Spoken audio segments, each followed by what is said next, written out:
like there has to be some realism, and I want there to be as much realism as possible, but or reality as possible. But Yeah. I don't know. It's just in naval. It's tough Yeah. because I don't. I think War Thunder's getting up to a point right now with naval, not only like naval but air as well, where it's just how do you move forward?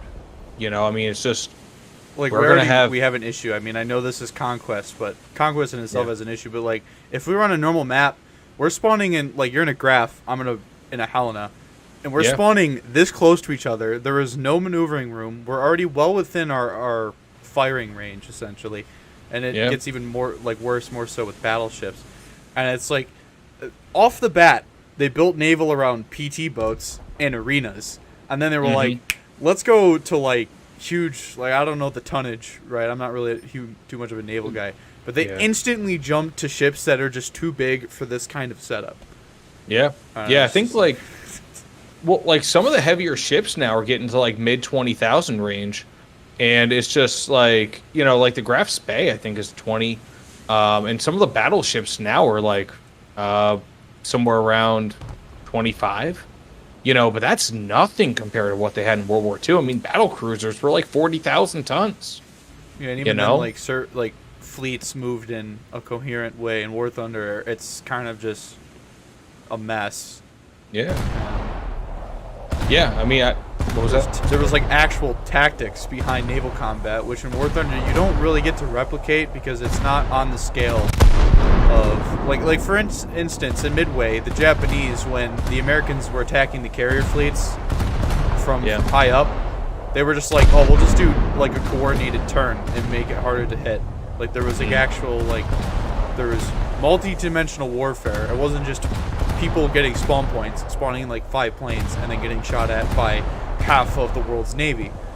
So just the entire setup doesn't really make sense, considering War Thunder does try to strive for like a realistic or believable scenario. I mean, you can get there with the gun sounds and the visuals, but if in a way the tactics aren't there, then I think it just ends up becoming World of Warships or World Tanks or World of Warplanes with a little bit of extra steps. Yeah, no, I totally agree. It's like there's a long way to go. It's just like my only one concern is just how to move forward, because I, for one, like I'm looking at this issue, I'm like, I've got no clue. Like, how do we fix it? It's just like we can take steps, and I feel like there's got to be a compromise somewhere. But when it comes to just general realism, I mean, like there have been many matches, especially like back when I used to only have light cruisers, like the Nuremberg, for example. I'd spawn in, and like it was a 6.0 up tier, and then like I'm already being hit by like freaking like whatever, not Yamato size shells, but like 305s, or something whatever that's going to do a lot of damage. Oh yeah, it's insane. And because these maps can be oftentimes, like you said, way too small. It's just this is like appropriate for destroyers, but outside of that, it's kind of just a mess and not enjoyable. Like, what else am I supposed to do? I'm just gonna sail straight, because like, I mean, I know we've kind of separated now, but if we're in a normal battle or a domination scenario, the second I spawn, I want to turn and try and get towards like the nearest cover, but I have 5 ships of my exact length sitting next to me that I have to fight through. It doesn't work, which is kind of why I like Naval EC. I like the entire concept of enduring confrontation in general. Helicopters is a completely different story. That's a shit show, but like with Naval EC, it makes the most sense considering the scale and the pace. It's just naturally slower. And I think, again, I'm not really going to speak for the naval community here, but from a little bit of what I've seen from some people that do play naval more than me, it seems to me that a lot of people who mainly play naval are asking for something that is outside the realistic bounds for the mode, the pace of it, the rewards, etc. It's just kind of, I don't know. Like, you're just, like, naval combat in real life was boring. Like, my grandfather served on USS Trenton, which is in War Thunder, and he was up in the Aleutian Islands with it. It was boring. It was cold. It was up in, like Alaska and shit, but it's boring. It's not that engaging, and I think in War Thunder, you're only going to replicate naval combat so much to a point where it can be enjoyable and also not be super, super boring at the same time. Like, Naval EC is fun when you have friends. Otherwise, you're just sailing and probably listening to music and looking at your phone until you get shot at, like I currently am. Yeah. I'm getting shot to shit right now. Yeah. No, I know what you mean. It's just like, I mean, how to like keep people engaged? You know, it's just, I don't know. Sorry, I'm just trying to take out this guy. Like, I've been getting like bow shots against him, but I think he's backing up. I don't know. Naval's damage models keep changing all the time. Oh, dude.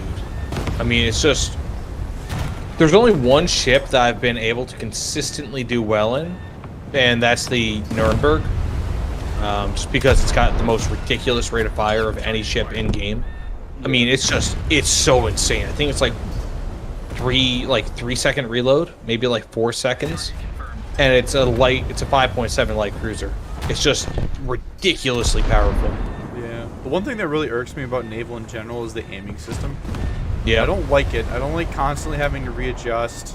Like, I want to be able to like get out of my view and look around, and then the constant scrolling for vertical. I don't know. The entire system seems to be a bit too, I wouldn't even say realistic, but it's like trying to be realistic. But some people that actually know the aiming system really well do very well, and other people it's just a struggle. Like, it takes me probably a good 10 matches before I get used to how I'm firing. Yeah. So it's, I don't know. It's not intuitive in my opinion. No, I agree. I mean, it's like, I think probably one of the only ways forward for Naval at this point, because I mean, War Thunder, like, yeah, like they're really pushing it. You know, I mean, every battle pass is just more and more naval challenges, and I can understand. You know, I mean, like, they want it to succeed because they've invested so much time and effort into it, but like, I don't know. It's just not the way. It's literally not the way. It's like, no. What? I don't even know how to explain it. Like, I can make an example with, like, you know how Gaijin will make an update, say, like with the French tanks in AP, the Italians at Hull Break, and kind of now with Hunter Killer, also on WoW, I'm dead. But they change something to justify a mechanic, or to justify people playing a certain thing, and that's kind of thing with, like you're saying, with the naval task. It's like, why are there so many naval tasks? Not that many people actually play naval enough for this to be a thing. Like, stop making these tasks for for a game mode that, like, some of them I think are battle rating locked to where you have to own a top tier premium in naval to actually do them. Yeah. Or you pay to skip them. It's like, that's not how you get people to play naval. You fix the issues with the core of it, and then you start to monetize it. Like, naval should still be in a testing state to where you really shouldn't be paying much money for it. It shouldn't be integral with things like the battle pass, because they don't work in the battle pass right now. So why are they in it? You might as well just remove them, because it makes no difference. It's just still not working correctly. And that's just naval. Well, I mean, it's like, it's got to be some level of foundational change, because I mean, right now, I mean, they've sold, and actually I did a poll on this like months ago, where I was asking how many, like, percentage of people that play naval, you know, arcade, or not arcade, air, and then ground had like almost 2/3, air was almost 1/3, and that, you know, you can guess where naval is at that point. It was like 2% maybe. You know, it's like that's their favorite mode. And I like there are some weeks where I'm just only playing naval. Like, I don't know why. Maybe it's just because, like, I'm constantly switching back and forth between things, and naval kind of gives me that opportunity. But it's just, I don't know. I mean, I think that there's one game mode that really needs to be fixed or just changed or whatever. It's naval, because I mean, I also did this. I did like a quick, like, I don't know, study, so to speak, about naval. And I was finding that, like, consistently, even with premiums, I was getting 1/3 of the points per minute that I do in other game modes. And I get it, you know, it's limited to 6.0 right now, but, like, I don't know, that just seems a little bit low. No! Oh, son of a... I just pulled away from the Baltimore and he clipped Oh. it. Flying straight, I don't get shot. The second I turn, no. No, we're not allowed to have fun here. Oh, and I still nailed him! Nice. I was going to try and turn away for the Pensacola, but whatever.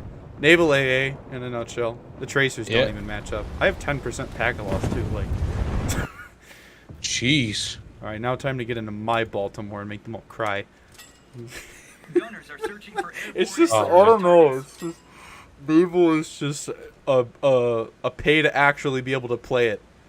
Otherwise, like, all these dudes and their destroyers are, like, mad that they can't do jack to anybody. Yeah. I mean, it's just... Like, I mean, until you get the armor-piercing shells and, like... You know, the best destroyers have, what, 150mm cannons? Like, 150mm? Like, that's it.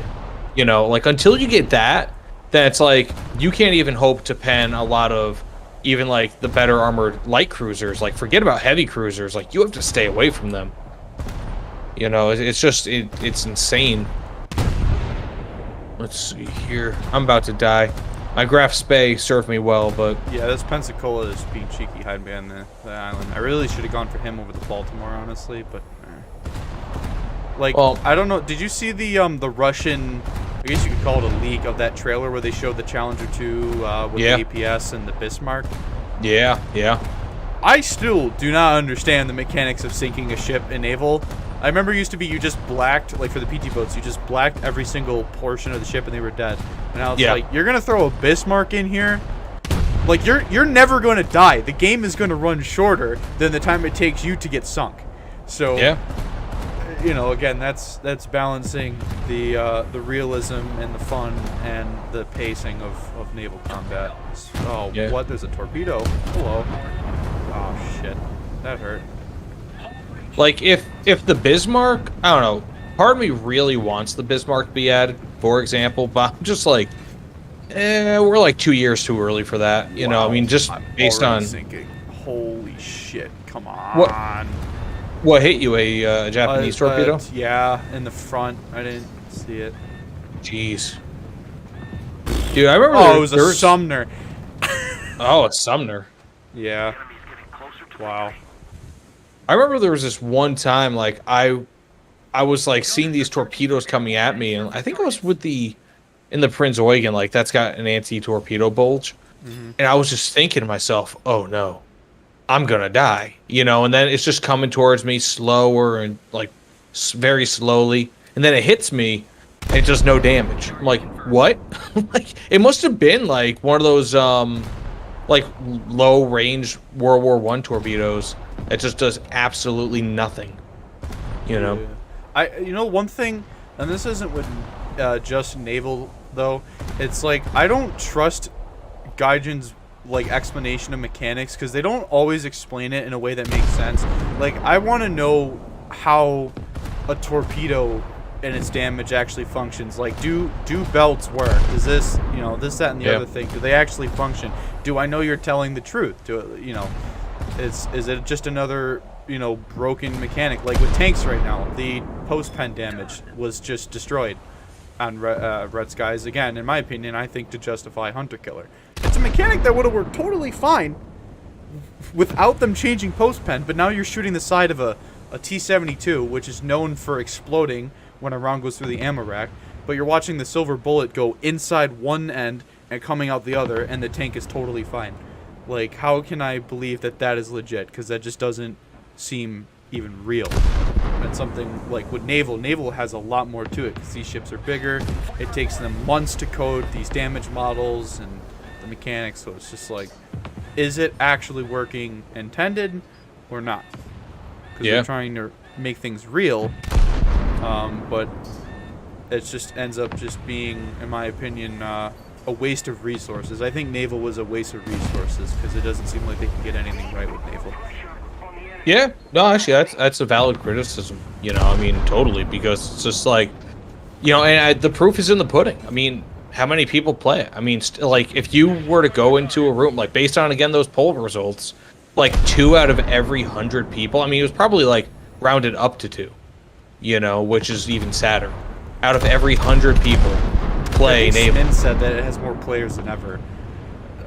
Really? Yeah, on the CC Discord, we were talking about naval one time. I just don't believe him. Maybe he's right, but in a way, it's like, I guess I get decent queue times, but it doesn't really mean naval is not dead. Yeah. Yeah, no, I think it technically speaking, it's got more players than ever, but like, you know, 2 is more than 1. You know, it's like, Yeah. I get it, you know, like there's more players than ever. Oh, I got the Northampton. It was on fire. But you know, you know, there's more players than ever, sure, but I don't know. Oh shoot, I forgot. This is an arcade. I can't just like dive with this thing. Yeah, be careful there. Wait, aren't you in a 188? Doesn't that have the dive brakes? Does it? No. Really? No, I'm trying to use the air brakes now. I think the 388 does. Did I just hit him? No, I got close. But what were we saying about naval being broke? I don't know. Oh, that was what I was gonna say. Like, and like, if you look at like, have you ever posted naval content to YouTube? I made a couple of videos on the Saeda, but it was like an OPPT boat. But I did do a stream, and I played the Dante. It was for the Red Skies dev server, and I remember it wasn't loading for a while, and so everyone was like joking around for a Pola review. So I went on the live server to review the Pola, and literally the the dev server went up, but my views went down when I looked at the Pola. And then later on, I played the Dante for like 5 minutes, and half of I had like maybe 400 or 500 people watching the stream, and it just dropped. It's just like no one wants to watch naval. It's boring. Oh yeah, no. Dude, I remember like I had posted, like, you know, you gain. Also, I'm landing. What the hell? I'm actually capping the base. Like, Yeah. what am I gonna do? Like, aside from land, like, there's nowhere else I can go. Hello, Leipzig. This guy was kind of tunnel visioned, and so he just ran into me. Like, am I? Warships. Are you Oh, wait, actually? you're- Is it? Yeah, I'm capping. Are there the white angles around the cap point icon at the top? The little. White... Yeah, I'm capping. Wow. That's. Oh cheeky. well, they're firing their main guns at me. Yeah, the AI will do that. There's the P-47 flying with half a wing. Hold on, let me just switch to. Oh, HE, no. Oh, I'm waiting for the HE to get me. But yeah, like you have a lot of, or I keep jumping around. But like one thing I've noticed is I remember I made a video on the Voroshilov, right? Yeah. And it's a fun enough vehicle. I don't really like it too much because it's got a somewhat longish reload. It's got no armor, you know, how that whole thing is. And I'm not a big fan of it, but it is what it is. I posted a video about it, you know, it was like when content creators got like a first look on it. Yeah, just an obligation to cover it because you get it. Yeah, basically.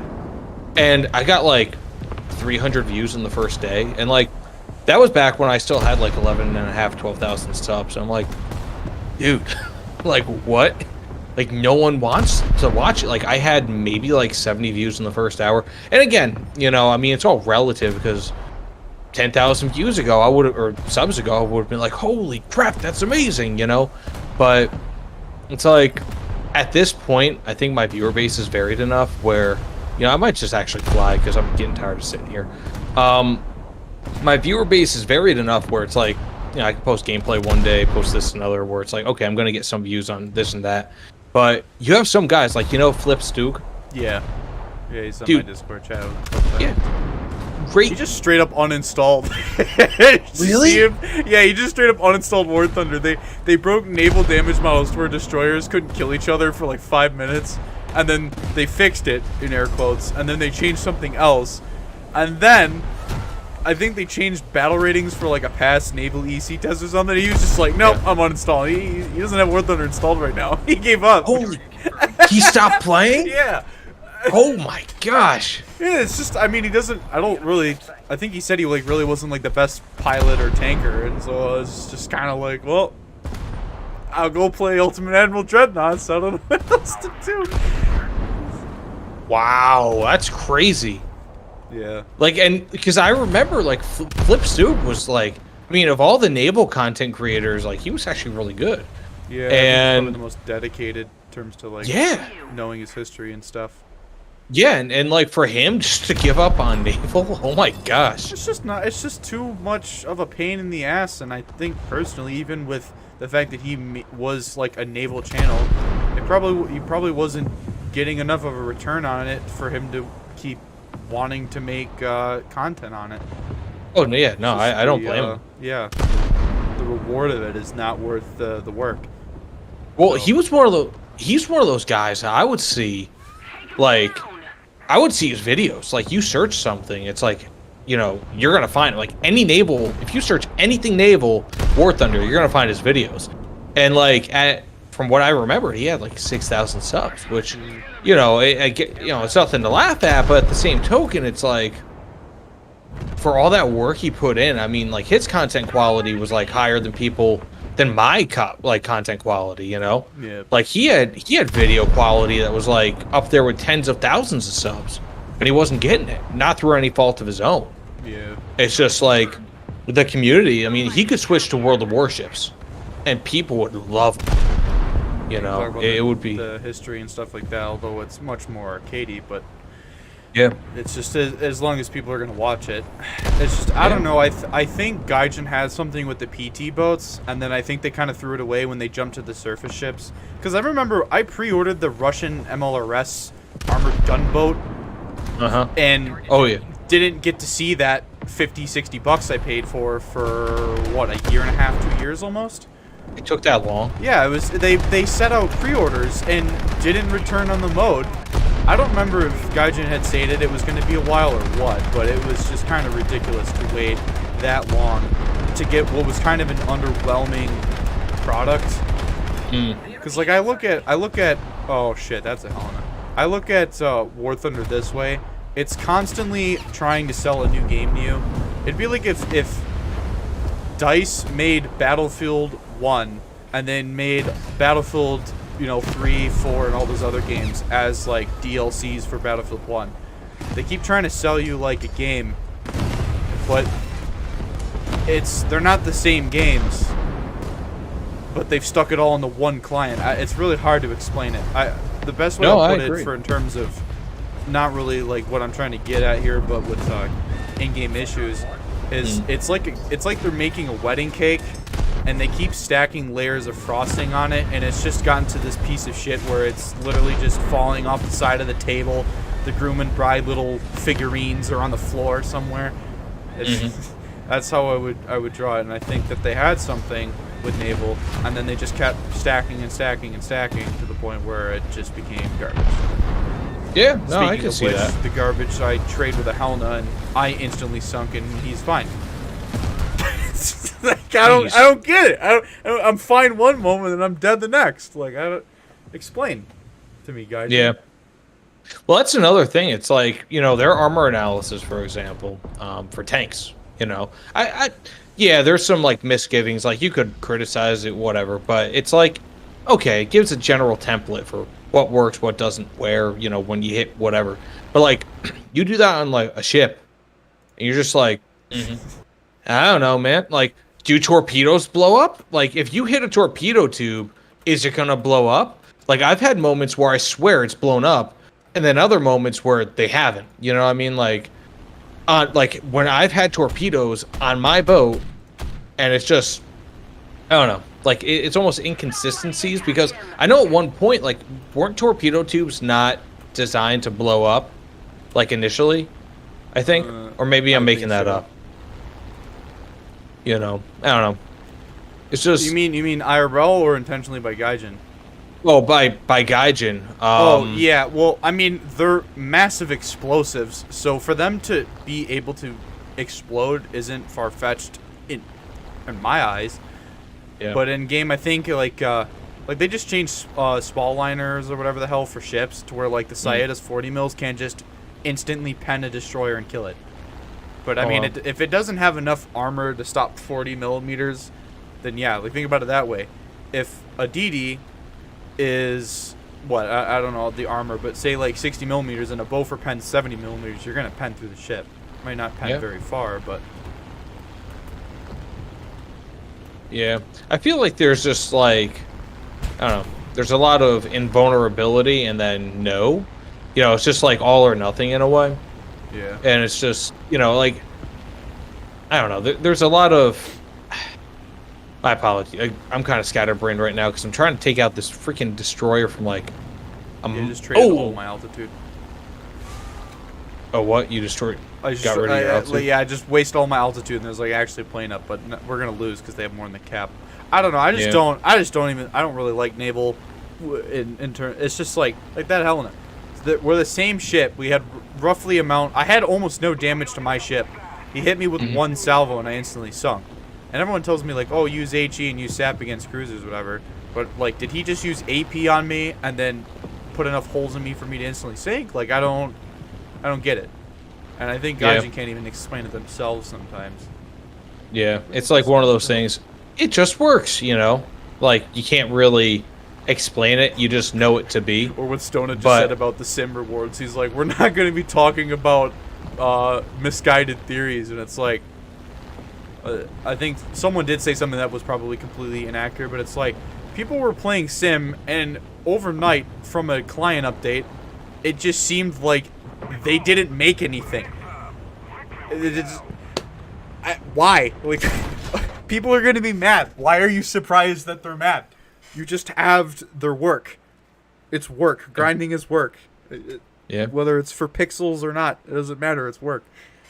Like, I think in War Thunder, like, this kind of genre is dying. Like, you can go download IL-2 or DCS, or you can go, like, for naval, you can go buy, like, Ultimate Admiral Dreadnoughts, all that stuff, for the same price, if not less, than a single vehicle in War Thunder, and have a way better time. Like, I get that War Thunder has 2,000 plus vehicles, and it's diverse with what you could play. It's like, at this point, I want to have fun.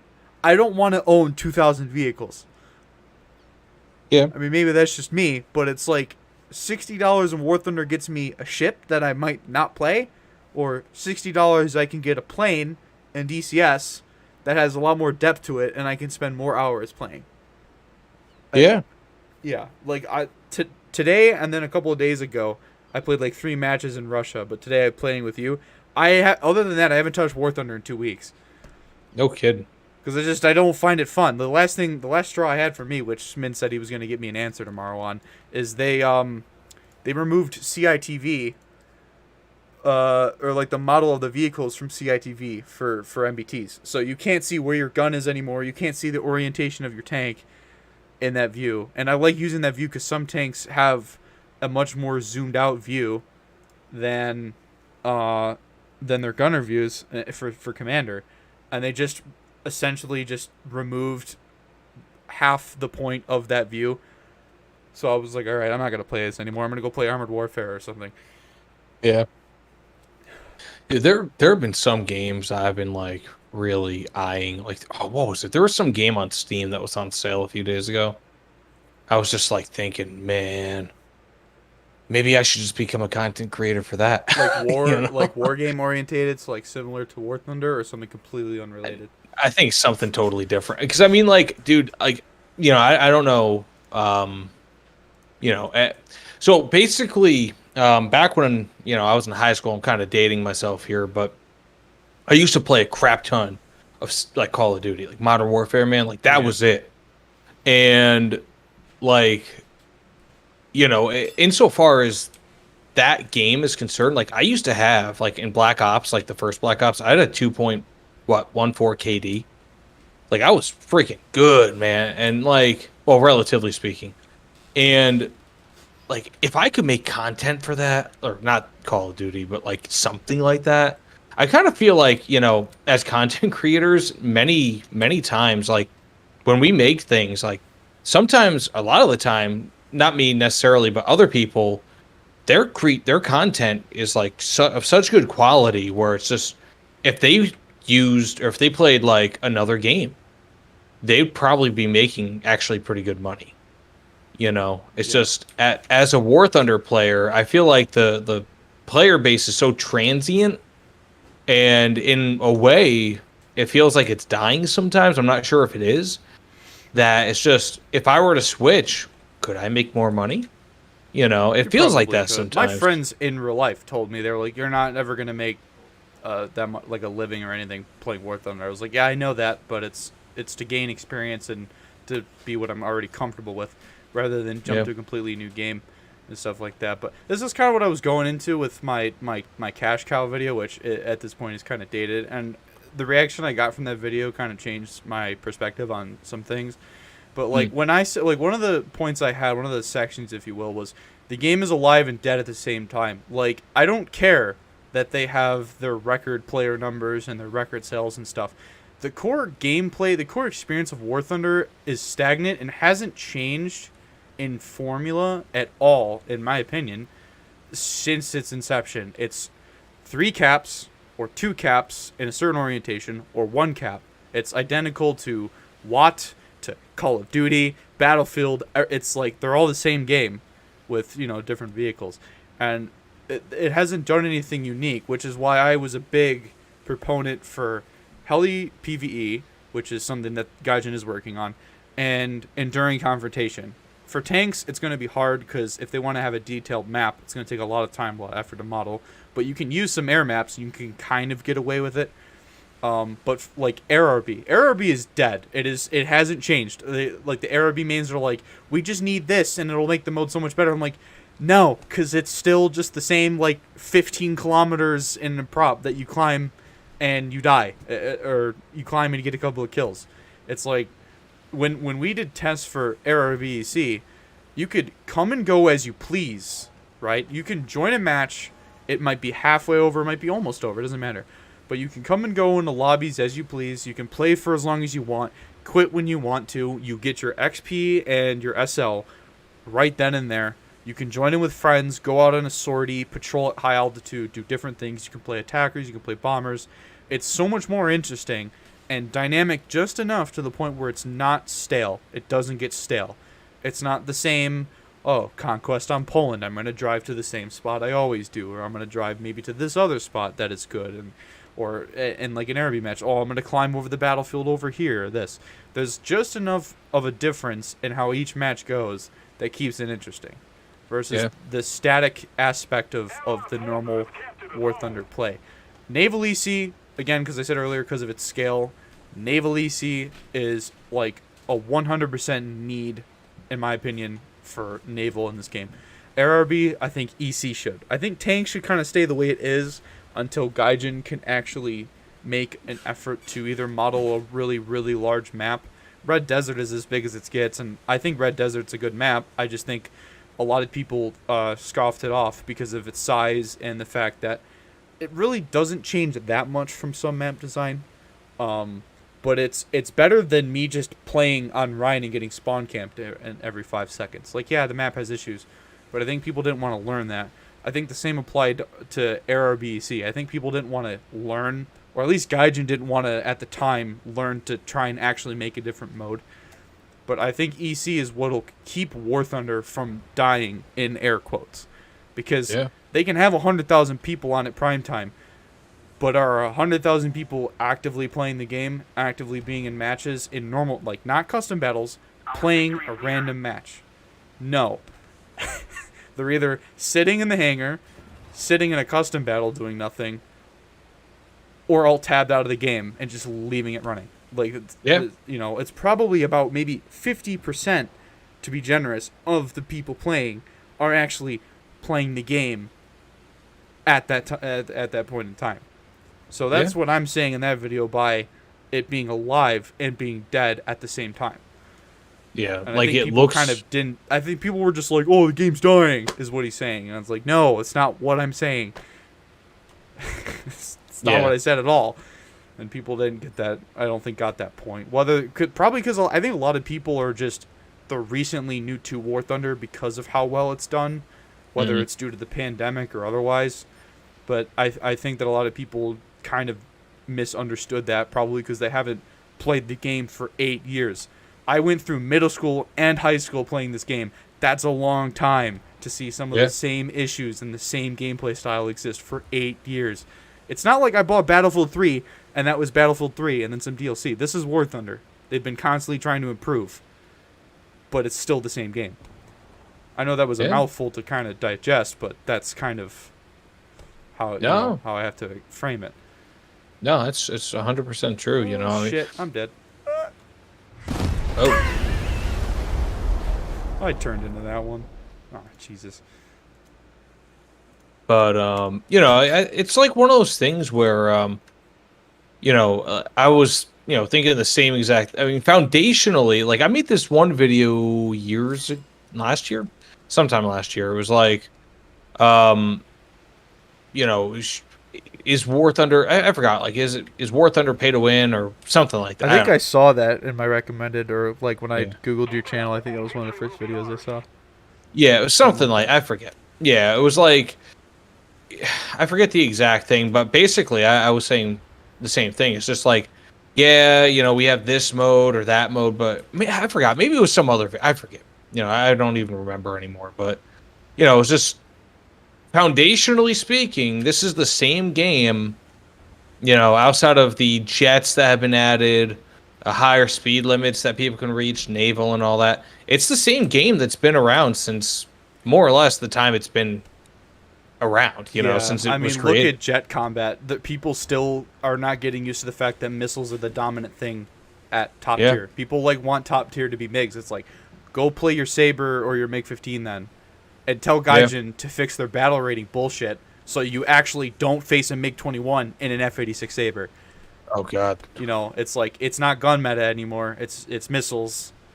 There's not, I mean, in DCS, there's more depth to missile combat than there is in War Thunder, because War Thunder simplifies things, right?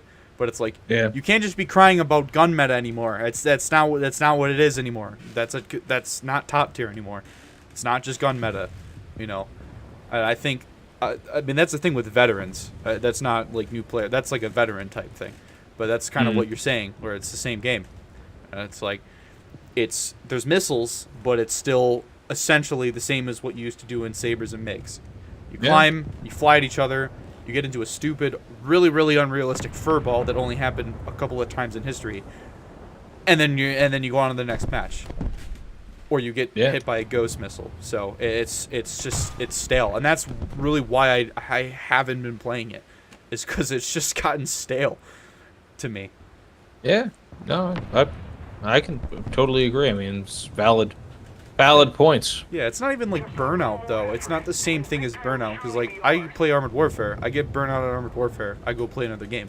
When I get Burnout on War Thunder, I don't want to really necessarily go back to it. But I'll know I'll go and play AW again or World of Warships. But with War Thunder, it's just kind of like, I don't really want to do this anymore. So Did you see what Oddboz posted? That clip where he said, I don't play War Thunder to like he's like, I only play it to make videos and that's it. I don't know if you saw that clip.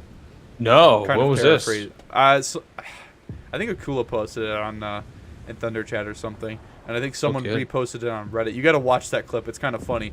But he's like, this game is fun with friends and making videos, but outside of that, I don't really play this game. It's shit, something like that. I'm paraphrasing. Wow. But, yeah. Is he wrong? I mean, like, at the end of the day, man, like, I remember years ago, you know, like, probably about 5 years ago, I just kind of stopped playing, you know, and then I came back, like, intermittently here and there, and, you know, I mean, all said and done, like, I mean, I started my account probably at this point 7.5 years ago, and then but real playing time, probably about 5 years, give or take, maybe 5.5, 6. Yeah. And so, like, I just kind of stopped playing, and I remember I'm like, well, you can get those daily login rewards, and I'm like thinking to myself, I don't feel like it, you know, and then I just go play something else. Like, I don't know, back in the day, I used to play a lot of Heroes of the Storm. It's like, play that. It's just, I don't know, it doesn't feel worth it sometimes. Like, at this point, there's enough variance where, you know, I can play this or that or the other thing where I'm not like too bored. But I can definitely see, you know, because it's like there's a lot where it's just you know, I mean, I think a lot of it for me too is kind of like what Oddball said, and like I can't say it like 100% because I mean I still enjoy it, but I think one of the reasons why I enjoy this game still is because I'm not playing it as much as I used to because I'm making videos about it. Mm-hmm. You know, so it's like back when, you know, I might have played this game for 3 or 4 hours in a night, and now it's like, okay, I'm playing it for an hour and a half, maybe two, if that, and then I spend the other 2 or 3 hours I would have played making videos, and I don't know, it's just, I think almost making videos kind of saved my sanity with this. Possibly. Yeah, because I mean, otherwise it just doesn't feel right. No, I was thinking you know? that too, but I've also had it to where like I'm just gonna end up, if I play War Thunder, just streaming it, because the effort that I go into making a video and like whether or not I get like disturbed when like trying to like make a serious video, this, that, and the other thing, it's just not like, I don't even find it fun launching it to get a video done. Also, rip you, Sterling. I have essentially a SAM missile. This thing is just stupid. But yeah, like I don't even want to make videos on it just because I just don't even want to launch the game at times. Like I kind of in your boat for a while, but now it's kind of like, I got things, like I got to get my fucking act together. Like I'm going to try and go to college here now. I spent 3 years out of high school to where I've got enough money and I can actually, you know, go to college without taking out a loan and this, that, and the other thing. But it's like now I got to get my act together. I don't really know if I want to play video games to just make content. I might just be like, you know, I still have a YouTube channel. I still have people that want to watch me rage at games and shit. So I might just launch a stream here and there. And I think that's what I'm going to end up going to rather than making videos. Maybe a shit post here and there. Maybe a serious video if I really feel like it. But otherwise, I don't have time for it anymore. Yeah, no, I agree, man. You know, it's not my job. I've always kind of wanted it to be my job, but I've seen what it can do to people, especially recently with 2900.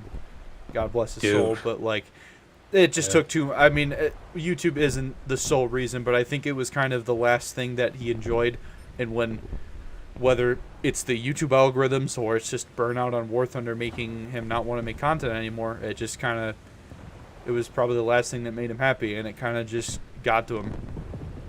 It just really sucks. Like I really hate that this happened. It's very tragic, and it just sucks. But it's what YouTube does to people. Yeah, it's what a lot of art, because it's like an art job. Like if you go to school to become an artist, you're only making money if people commission you to make art, right? Yeah. For a lot of people that get art like art careers, not jobs, but let's put it that way, careers. YouTube is similar to that. It's like you're not making money unless you're putting in the work, and the chance that you're actually going to get a return on that effort is very slim, especially when it's out of your hands. For example, with YouTube changing its algorithm constantly and screwing over serious channels. The most recent thing, YouTube Shorts. Oh, dude, they're chasing the TikTok trend. And they screwed over so many hard-working, full-time content creators, whether it's for video games, whether it's for makeup, or whatever, you know. And it just sucks, and it's one of those reasons where it's like, you know, maybe it not being a full-time job, being a side hustle, sure, but being a full-time job, it's not smart at all. Yeah, it's really unfortunate what it does to people. Yeah, I kind of like worry about Fly Daily, for example. I mean, he's well off. Yeah. What was that? I said, oh God, yeah. Like now he's got a kid. Yeah, I mean, like what happens? Like if War Thunder dies, like he's got no income. Yep. You know, and like the same. I don't know if Oddboss has this as his full-time job. I mean, I've seen his Social Blade. Like he's making a fair amount of money per Social Blade, but I don't really know if it's his full-time thing. And it's like. Either way, if it's a side job, cool. You know, good for him. But like, I don't know. It's just such a risky thing. It's like, what happens when you just lose the will to stop making videos? You just like, I don't want to do it. You know, like, you don't have a job.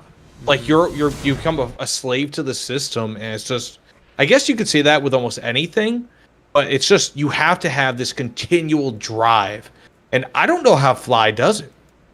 You know, I don't know how he's made videos almost every day for years. I think because he's gotten it to the point where he can just go. He literally so popular that he can upload a 10-second clip of him just saying like War Thunder is fun, and then everyone's gonna tune in and watch it, and he can make like $100. Oh yeah, and look at, you know what I'm saying? It's just like he can just go on, record a couple of games, and I think he has an editor. I don't know, but I think he has someone to just throw the videos together, put it on YouTube, and he makes his money. He is. I'm not gonna speak for him, but to me, a lot less effort than some mid-end creators where they have to keep the drive going to keep making the money and gain the keep gaining followers to the point where they can get to a place like Fly. Maybe not exactly that size, but similar. Yeah. Like who's the other one? Orange Plays, I think, right? Or Dollar Plays, and you also have Orange. In Orange Fan. Yeah, Orange Fan, yeah. Like those are the other two biggest ones, I think. Like Oddballs is right up there too at this point. Yeah, I don't actually know what the ranking is. Yeah, I mean it's somewhere like they're probably all top 10 if nothing else, you know. Like there's probably some foreign ones. Like I've seen some foreign channels that have like tens of thousands of subs that never heard of, you know. I mean, outside there's a lot of those new shorts algorithm writing channels that either whether they use a robot voice or they just do like short little memes. And a couple of them are Asian, like they have Asian characters, so I just assume whether they're Chinese, Japanese, whatever. And so they just make like little short clickable content, and they're currently riding the new algorithm. Someday their channels are going to be in the dust because YouTube's going to chase another trend. Yeah. I'm surprised Fly is still honestly making any sort of career on YouTube, considering how much YouTube has changed. Yeah. Yeah, no, for War Thunder content has changed too. Well, I mean, like one thing I've noticed is like on Social Blade. Yeah, I haven't looked at it too much. So like with Fly, he reached 1 million subs sometime last year, and I think he's like around 1.1 now, give or take. And it's like that's crazy, you know. But his view count has stayed about the same. You know, it's like he's not getting many more views, if that. You know, he might be getting less, he might be getting more, but it's not really too much different than it always had been, even with like 150,000 more subs. You know, it's just I don't know. You have to wonder. I think War Thunder is such a game because it's free to play. You have, like I said before, it's such a transient population of players where it's like they start watching it, they stop watching. Yeah. So like he can get a lot of subs, but you know how many people have like 1,000 subscriptions on YouTube or 500? It's like they just keep going to like the next thing, and so like technically, I'll just again use the example for Fly. He still has those subs. He never lost them. They never unsubscribed, but they're not watching his videos. Yeah. Well, someone in my chat actually just said Fly could change his content and his personality could probably carry it. And that's something probably, I wouldn't say exclusive to Fly, but to a very small amount of War Thunder content creators would probably apply. Like, I know, kind of, I wouldn't really say it's like a rumor, but I kind of heard in, like, one discussion or another that Baron kind of, I think he just kind of, whether it was relations to other CCs or just War Thunder in general, I think he kind of saw it coming and decided to switch to other games. Now, Baron has a channel with, like, I think 3 million subs, and he just plays, like, tabs and all that other shit. You know, he's just kind of like one of those trendy, plays those kind of goofy game kind of YouTubers now. But he saw that coming, and I think Fly probably at one point really cared. And I think he still does care about War Thunder, but I don't think Fly was ready to kind of make that jump. I think Fly could make the jump now, and like his personality could probably carry it. But who knows? How many people only watch him for War Thunder and would jump ship if he did? So that's the risk that he has to deal with, which really sucks for him. But. Yeah, dude, I saw his because like I'm a follower on his I can't even speak on his Instagram, and like he's got like a freaking BMW M6, and it's like that dude he's living the life, man. Like I mean, we got plenty saved up. Oh yeah, yeah. I mean, he's probably making a lot in investments and all that, but it's like I don't know. Like I couldn't imagine like another one. I think you were actually involved with this guy at one point, and not in this other guy's favor. Remember Sergeant Fitty? Yeah. Oh Dude, yeah. he jumped shift after you went after him, right? Like he just Yeah. stopped doing. He's like, I'm making history videos about the same topic but different planes. You know, like this Yeah. ghost plane landed. This ghost plane also landed, but Yeah, it he was a made different that. type of ghost plane. You know. You could say that me. I wouldn't really say going after. I just kind of just put my opinion out there because his videos were just like all over my algorithm, and I'm just kind of like, okay, like I do exactly that in top tier myself. It's not that he's like kind of glamoring it up, but Yeah. but I think I kind of scared him away for the better, and he probably can thank me now. In a way, I hate to sound like a dick or like ego like that, but like he's doing better not doing that. Of course, I think it's kind of scummy the videos that he's making because they're just very clickbaity, but that's the game. That's YouTube. I don't fault him for it, you know. Yeah. But I just put my I'm a opinionated person. I put my opinion out there, and yeah, and I think the do the viddy meme definitely did offend. Mhm. But, Yeah, he got what didn't he like run some sort of like promotion and he just kind of fixed yeah. it from the beginning. So He from just what I gave it to his buddies. understand of this, I'm definitely not gonna have this 100% correct, but from what I remember, people telling me was that he ran a giveaway, and he kind of so I think he stated it on YouTube, but then it was all on Discord. So it was, and then he never like uploaded like I don't know if it's TOS for YouTube, but it's just a good rule of thumb to just announce the winners on the YouTube channel because Yeah. you posted the announcement for the giveaway. You might as well state who won or mention it at some point in a video. And maybe he did. I don't remember. But I think someone won K50 and he Oh asked wow. for it back or something. He asked for the money back. I don't remember exactly, but he kind of just was like, "Oh, you won? Oh, well, I need this for someone else or something. Give it back." I think that's how it went down, something very similar. But essentially, it was just I wouldn't say it was set up from the beginning. Maybe he expected his friend to win, but at Yeah. that point, just gift your friend the thing Yeah. if that's really what it was. But yeah, that's what I think it was. And Yeah. I didn't really go after him for that. I think Conan made something because apparently he had beef with someone else before I made my video on him. Mhm. But yeah, other than that, I don't really know the whole story there. But it definitely, would I say it's set up? Probably not. Would I say it was just a screw up of a giveaway and just ended up becoming a PR disaster for him? Yeah. Yeah.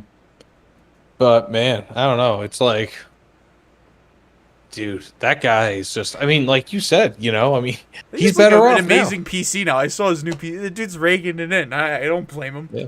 You're Yeah. welcome, Vinny, if you freaking watch this. Dude, I'll tell you what, man. And like it's kind of like gotten me a little bit, like I made every now and again I make history videos like I want to make one once every month, give or take, but it's probably been like once every 2-3 months. And I made this one last year. It was for the ME or P1101. It was a German swept wing fighter that never got off the ground in World War II, but eventually became the Bell X5. Yeah. And so I was like, I made this video. It didn't do so well. It was kind of, every now and again, like another creator makes a video about that or something similar, and you get like however many views, right? Like you get like, oh, well, they made their video, so you get like an extra 100 over a week or something. So because of, like suggested videos. And this past week, it's gotten like 130,000 views. And like, I mean, one day it got like 30,000 views Yeah, just out of nowhere, kind of just. out of nowhere. And like, and the crazy thing is, almost like I think it was like 95% of the people, give or take, were over 55 years old, right? Like there were like 55 plus year old men, and the majority of them were over 65 years old. It was the weirdest thing. YouTube works in mysterious ways. Yeah. So like they all just started watching it. They were like, "This." All the comments were like, "This is the predecessor of the MiG-15." It's every comment. And so like, dude, I'm telling you, man, it's like I can guarantee you, none of my War Thunder videos are ever going to do that. None. Yeah. Like, I might get a boost every now and again for whatever reason, but I'm never going to have a War Thunder video do that. Yeah. And it sucks because it's like I'm more passionate about history. I like history more. Like, my history videos can use some work, but they take time and effort too. Yeah. I mean, like, there's legitimate research, but War Thunder videos, they take a lot of it takes a lot of frustration. You have to actively, like, you know when Spookson makes those videos, like, and it's just death metal or whatever, and he's just killing. It's like, that video lasts 5 minutes long, but he has clips from 5 hours of gameplay or more. Oh, dude. It sucks. People, I don't think people appreciate how much you have to go. Like, I look at it this way. How many more ghost shells do I have to get into a tank match just to get an extra 10 seconds out of a video before I uninstall War Thunder because I'm just sick of it? Yeah. Look at it. Dude, that's how I look at it. It's like, how many more ghost shells do I need before I say fuck it and I'm done? Yeah. Yeah, I mean, like, that's just it. Like, people don't realize, I mean, there is a lot of my gameplay videos, because at this point I'm releasing one probably every Monday, give or take, you know. I'm thinking about continuing that. I'm not really sure. But I've got these gameplay videos, and it's like, for 15 minutes of gameplay, it's like hours of work, you know. It's hours of gameplay that I have to get just to get 3 decent matches in, you know. And I'm not trash at the game, you know. I mean, at least per Thunder skill, I'm pretty good, you know. It's just, I don't know, it's weird, because it takes so much time, because a lot of it people aren't really thinking about it, but it's like, okay, if you're in a freaking M48, like, those things are slow, or an M60, it's a slow tank.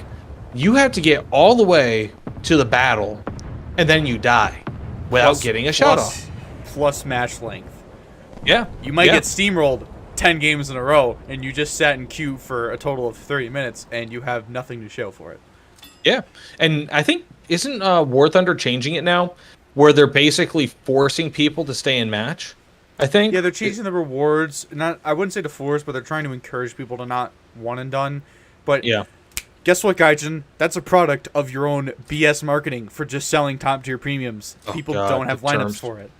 The terms, the Leopard 2 PL, and the, I wouldn't say the XM1 anymore, because that was always kind of a lower end, but, why am I drawing a blank? What's the other high, like the Merkava? That was an event vehicle, though.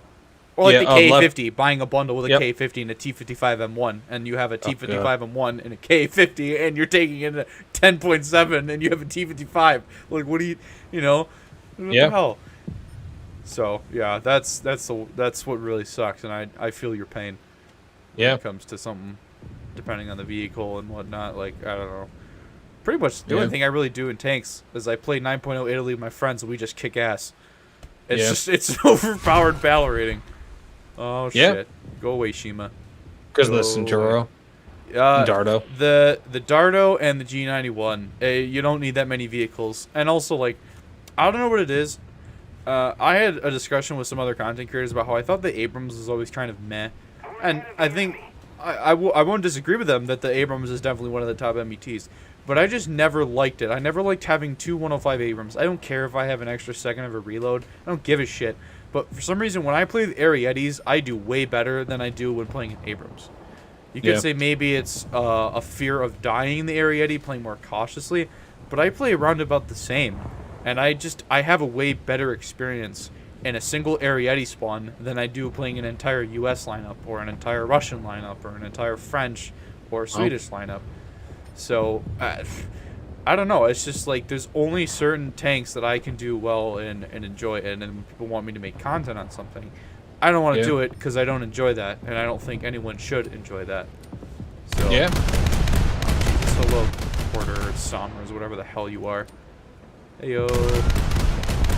Yeah, I'll tell you. Torpedoes? Oh, Jesus. Wow, you're far off, man. Holy crap. Yeah. I launched the torpedo. Yeah, keep turning, bitch boy. Dude, that's so stupid. 8,000 or 70-something thousand for the frickin' shit. It costs that much?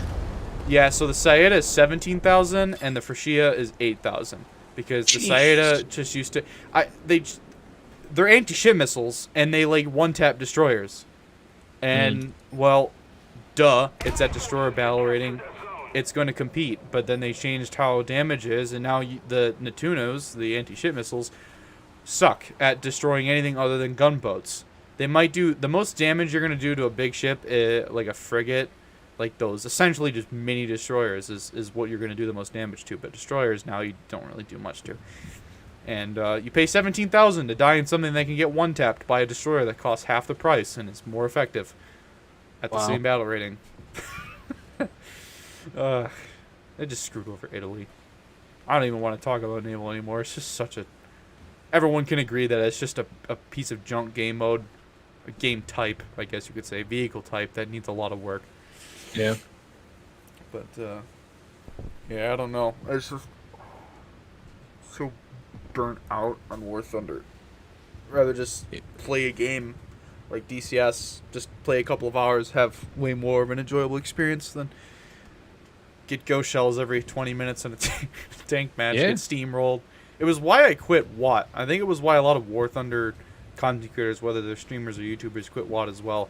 I think they kind of saw that gameplay style, got bored with it, moved to War Thunder, and now War Thunder has been moving closer and closer to that, in my opinion, to where it's like, you might as well just, for tanks speaking, you might as well just put HP bars above our tanks at this point, because the amount of just disappearing shots that happen for tanks, like with the new spalling, is just ridiculous. So, well, like, when you say like new spalling, it's just a dart round goes in one end, comes out the other, and doesn't kill anything. It doesn't make any sense. Sorry. I wasn't really thinking, but dude, it's like it's just I think War Thunder relies very heavily also on like content creators, because it's like, oh yeah, I mean, like, who else is really doing their PR for them? Yeah, like, no one, man. Like, there's no one. It's like, if War Thunder YouTubers start leaving, that game is not gonna live for too long. Maybe I've got an inflated sense. I can't even speak, man. I don't know why it's got, like, real tired. I'm about to die by this freaking Sovereign demon or whatever it is. I think that's very true. I think War Thunder relies on constant, what do you call it? Advertisement. Yeah. It's so reliant. It's just a constant content greed. Like, I can extrapolate this. So, Warframe, I don't know if you've ever played it. Oh, yeah, yeah. But, Warframe was going through a content drought last year. There just wasn't much for anyone to do. Not even, like, top-end player. And I'm not even a top-end player. But, like, I had all my builds sorted out. And recently, they just completely destroyed melee weapons to try and, like, balance out, weapons to make them, like, seem more viable. So they destroyed melee. But they did all these changes, and I came back to it recently, just a couple days ago. There's Sisters of Parvos update. There's all the open worlds with their own unique resources. There is so much content bloat. And I think a lot of Warframe content creators were just constantly just churning out stuff. And then it got the developers to keep churning out more content. And now there's so much that you don't even want to do any of it. And War Thunder runs on that, where there's a drought, and then they just keep pumping and pumping and pumping.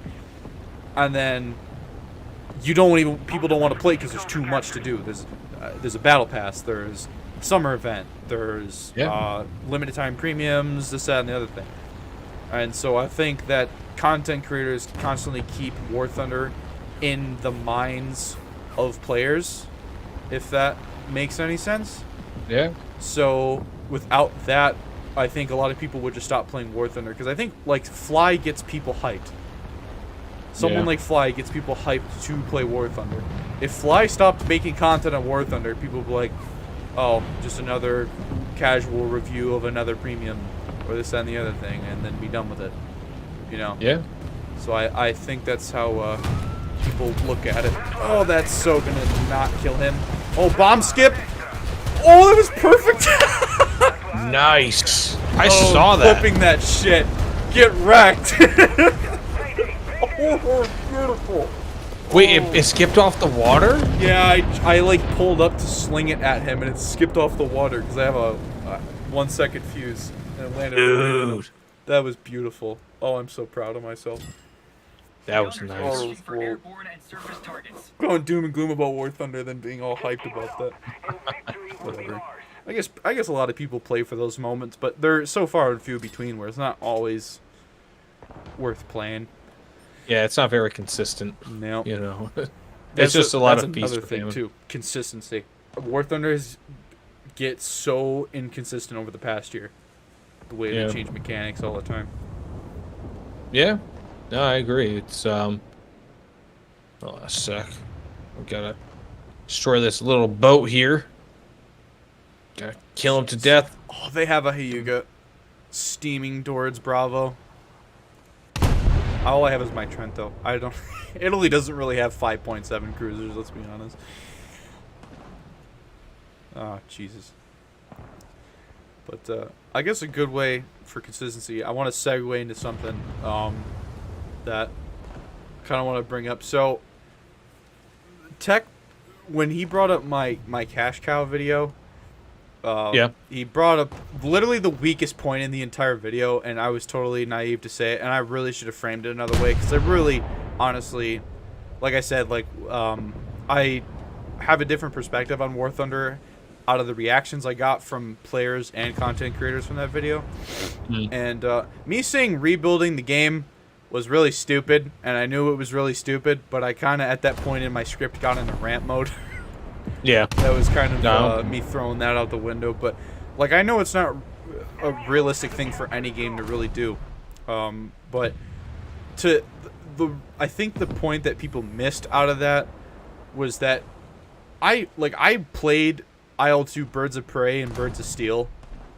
Like I've been playing flight games since I was like 3 years old, 4 years old, with Microsoft Flight Sim and all that stuff, but with Birds of Prey and Birds of Steel, they were essentially the alpha and beta of War Thunder. Birds of Steel looked very, very similar to what the first couple of years of War Thunder looked like in terms of tech tree layout and flight models and all that stuff. Yeah. And a lot of people don't realize a lot of Gaijin's problems stem from the game having assets from literally, and I use the term unironically, literally from 2008 or earlier. Yeah. War Thunder, a lot of War Thunder's assets from, let's say, 2016 and prior are old. They're old. Whether Gaijin tries to update them or not, I don't know. But it's like when Gaijin breaks things, when they take something from the dev server that seems workable and everyone likes it, they bring it to the live server, and then it's like the end of the world just happened. You know what kind of patches I'm talking about. Like Red Skies and some other ones. I think that's, again, I'm not a coder, but I think that's where a lot of it comes from. The game's building blocks are a decade old. Like Enlisted is built on Dagor, and it runs a lot better, looks a lot better, and has modernized assets, right? War Thunder doesn't.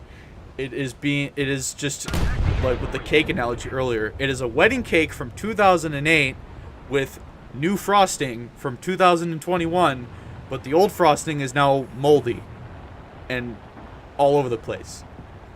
So, Yeah. while me saying rebuild the whole game was stupid and naive, I do get that. What I really should have been saying, when I should have tried to put across more than that, I think people latched onto that because it was, again, probably the weakest point in the video, was the fact that the game has to be updated and be modernized. Its old assets have to be overhauled. The game has to work better. I hate to use the term spaghetti coding because I think it's just been a generic scapegoat, but I have to work with that. It just seems like a lot of the old assets cause what everyone says is spaghetti code, for the lack of a better term. So yeah, that was definitely a weak point in that video, but that's definitely what I was trying to get at. It's so ridiculous. 8 years old, I was playing early War Thunder. I am now nearly 21 years old, and I'm still look like I'm playing or Birds of Steel in some aspects, because I see some of the same issues that I played in 2008 currently in 2021 in War Thunder. It's sad to me. It's funny that you mentioned Birds of Steel because I actually had that game. It just never worked on my old computer for some reason. But so Yeah, I think it was I a bad had PC for it. It was such a console game at the time. So yeah, it was. But like P47 like going Mach 1. Oh Jesus! Wait a sec. Oh, what the hell just happened? You just murdered a random plane. Welcome to Naval AA. Wow. Wait, I think that was the same guy I killed when he was trying to drive around me with his little crappy boat. Oh shit, a Krasny Cavcast is kicking my ass. I don't know if I should be using AP against him or what. Wait, is it a light cruiser? I think it has thicker armor, and I'm a Trento, so... If so, use HE. Good advice. I don't know. But, Inconsistency! Oh, yeah. Come on. Get the kill. Okay, I didn't get the kill, but I did something.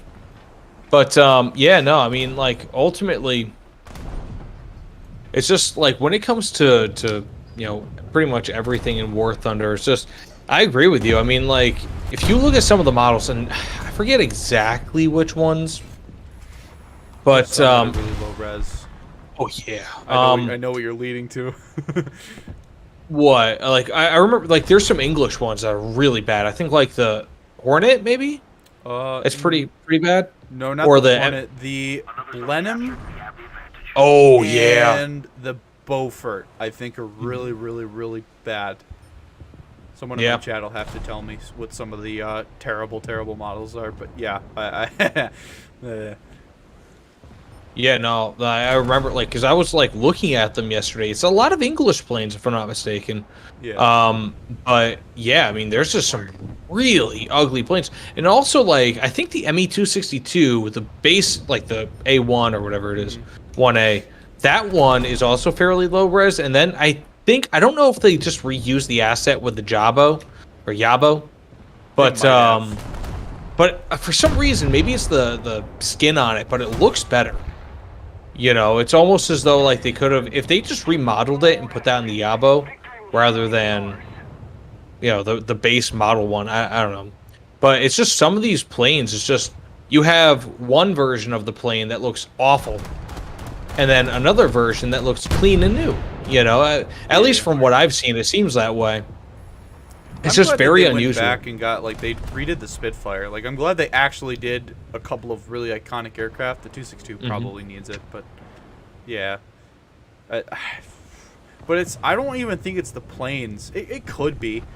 There are a lot of vehicles, but I think a lot of the map assets and things like that is where some of the performance side ones lie. Again, I'm not a coder, but I don't really know what the source of the issue is, but I just don't think people realize that a lot of the assets are that old. Yeah. They are that, it is possible for them to be that garbage. Aircraft. Yeah. So, is it an aircraft? What? Oh, you already shot it down. Look at that. What the hell I hear just bombs. I hear bombs. It was. Oh, they missed me. B2. What? I don't. I mean, it was just like a 1,000-pound bomb. Yeah, it was something that didn't do anything to me because I'm in Prince Eugen. Ah, jeez, man, I love this thing. I hate it, but I love it. Yeah. Wait, how the hell did I just miss that shot? When did you get your Graf Spey, by the way? Did you get it when it was like the only thing slapping everything? It was the only like big caliber ship? No, actually, I think I got it. Yeah, I think I got it just after battle cruisers and battleships became a thing, unfortunately. But yeah. Yeah, I got it around then.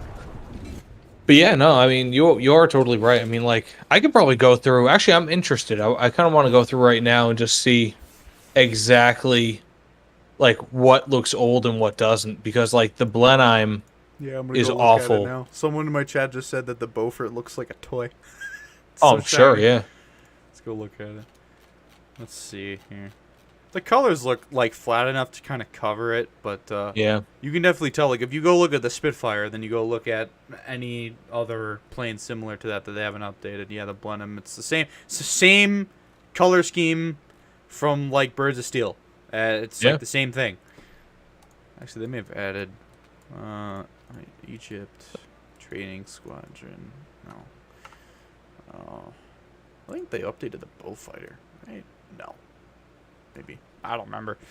But yeah, I mean, they've been working on it, but I don't really know, like I said, I don't know what the source of a lot of the coding problems go into. Like, when the Skyhawk crashing into the ground crashed the game for the entire lobby, who saw that one coming? How did that even happen? Yeah.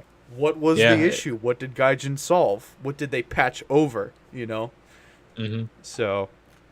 Yeah, no, it just seems like some random, like, just pieces of whatever. It's almost like well, when I say this, I don't mean it like in the computer sense, but it's just like a virus, you know, like not a computer virus, but it's just like some random bullshit just kind of gets in there. It's just out of nowhere, screws things up, you know. Somebody types a parentheses in the wrong spacing between another parentheses, and boom. Yeah. Game go boom. Yeah, basically. I mean, like, what is it? Oh, good. No one's messaging me. For me personally, I just kind of feel that I don't know. They should really go back because I mean, like, what do they have, right? Like, they have every patch. It's the newest, the biggest, the newest, best thing, whatever. Like last patch, and it was kind of cool, you know. Like you saw the MiG 23, the F5E, F5C, and I appreciated those, but like, what else did we get? Like, I mean, I don't know. It just feels like they're not really doing a lot of justice for like a lot of, I don't know, like Japan, for example, probably should have some more. Like, just Japan, like from your knowledge, do they have anything that could really fill in as a early jet fighter? You know, I mean, like in real life? No. No. Other than dabbling into like the what I believe is fictional J7W3, it's just a Shinden with a jet engine. The R2Y2s, I thought they were going to remove those a while ago, but I don't know. Japan, the one thing that they lack is in the heavy tanks, and I don't know if this is true, but I had heard that the reason why Gaijin never added Japanese heavy tanks was because Wargaming owns the blueprints / rights to the OI and will not sell Gaijin essentially the license to use it in War Thunder for a fair price, considering that they're essentially a competitor. Wow, I was not aware of that. Don't but that know makes if it's sense. true. Don't know if it's true 100%, but it might be half true. Wow. Yeah, I mean, honestly though, that makes some level of sense because it's like, because that's one of War Thunder or War Gaming's big draws to World of Tanks, right? It's like these weird, crazy, super heavy tanks, and the OI is one of them. Yeah. You know, like if you look up OI, like I mean, that's probably one of the more viewed at least in my mind, probably one of the more viewed tanks in World of Tanks because, like in my experience, like I was actually interested in watching like history videos on the OI, and you look up the OI and it just brings you to World of Tanks videos, and so like you just watch those instead. You know. I think it's got the OI as much as they know the mouse. Yeah. You know, it's just like there's a lot of history, or not history, but like overlap there, and World of Tanks really benefits from it. At least the content creators do, and you know, here it's just I would love to see the OI or like the TOG too. You know, like the freaking oh my god, the TOG. That's the thing with Wargaming because they get to fictionalize tanks. If they own the rights to something, they have Gaijin by the balls. Yeah, they really do. Yeah. Oh wait, no, hold on. My one friend just said in chat, it's not Wargaming, it's a model company named Fine Molds. Wow. Apparently. So yeah, Huh. But they might be doing contracting modeling work for Wargaming, so that might be where it kind of comes into play there. Yeah. So yeah, I literally wanted to play Japan because I wanted to see the OI and War Thunder because of the way they do multi turrets and all that other fun stuff. And it was just like no, but I want to see. I want to go into. I want to show you a custom battle real quick. Yeah, sure. If I actually wait, hold on. I might. Oh god, they still broke the custom mission tab. I gotta find my mission file link real quick. Where is it? Yeah, there's another thing. They broke the custom list tab, so you can't just put a bunch of custom mission links in and then click through. Now you have to upload it at, like, one by one and like delete them to switch them and stuff. Ugh. It's so stupid. I reported it and Spin never got back to me. Maybe he didn't collect it or what. But it really sucks. Let me go. Which one do I want to show? Let's see. I gotta look for it. Where? We'll go. I could show you the heli PV one, for example. But no, I might do. Where is it? No, I'll just do the normal one. So, come on. Is this the old one? I hope this isn't the broken one. This is going to make me really mad. Oh, no, I'll just do the Desert Storm one. Let me just drag it here. You got to do some pseudo Discord generated link BS to get it to work. Oh, wait. Did you just send me something in Discord? No. I have to... Here, just ready up in the squad so we don't have to... re-invite or nothing. Yeah. Freaking, you don't want it. Like, I don't know if like, do you ever get test drives from like for War Thunder? Yeah, I do. Yeah. So, like, one thing I did, grab modern vehicles, by the way. What was that? Grab some modern vehicles. Oh yeah. Like, are you talking like aircraft or aircraft or tanks or both? Okay. I'm just gonna show you an example of something. Yeah, I'll do I'll just do tanks. Nah, I'll do aircraft. Okay. Yeah, I kind of shoehorned in aircraft into this mission, and for some reason, something's like messed up with the loading of the assets in the mission editor to where like helipads and helicopters just didn't work. I don't know why. But Gaijin, I don't know. But so Tank EC, or like something that isn't just playing Corelli all the time, is essentially like this desert. I had an event for this where we had essentially T-72As getting wrecked by M1A1s and Challengers. And like this is like the most fun you're going to get out of like modern tanks. It's just a big ass open area with lots of tanks. Yeah. And like SPA, and like SPA will actually have to use like, I mean, there's going to be a lot more than just the range, because you know how in most maps, top tier, you spawn in and you're already within SAM range and you're going Mach 1 towards the battlefield and you're probably just going to get shot down half the time. But like something like this, Gaijin could legit copy this over, do what they want to it, keep the kind of the idea of the mission the same, and then boom, people can come play and mess around.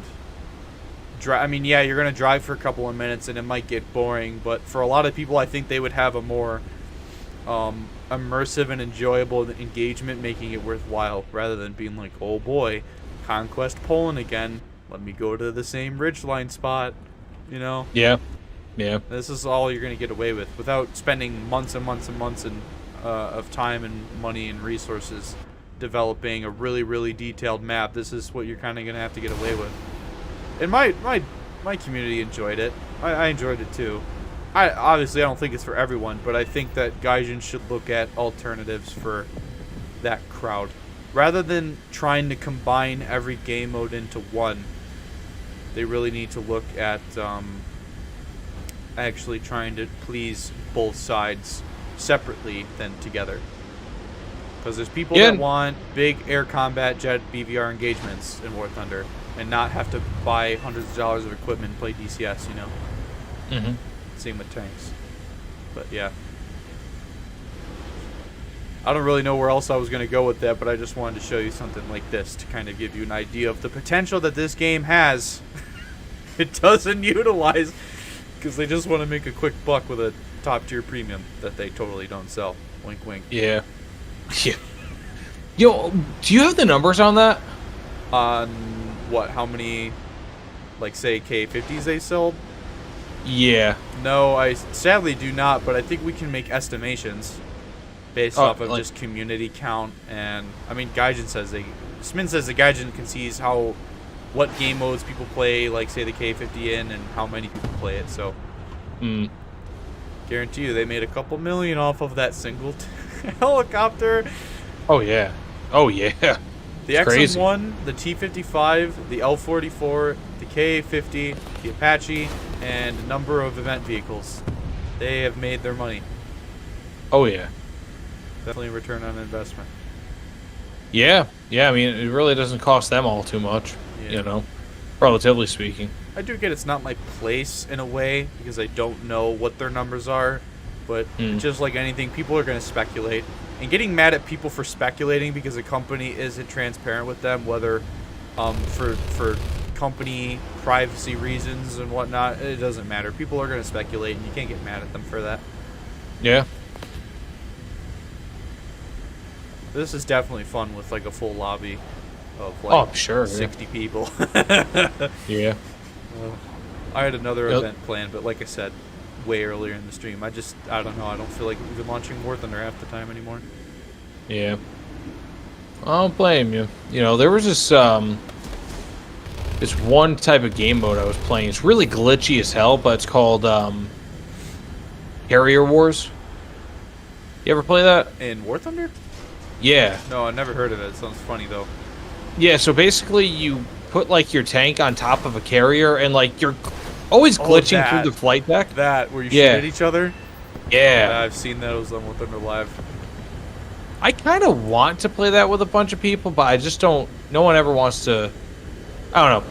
There's people in my Discord that want to do it, but like, it's really glitchy, and I don't know. I'm just not good with events. Yeah, I mean, especially because they broke the custom mission link tab to where you can't just have a list of them, and you got to do some funky stuff to get them to work. It's really, really annoying.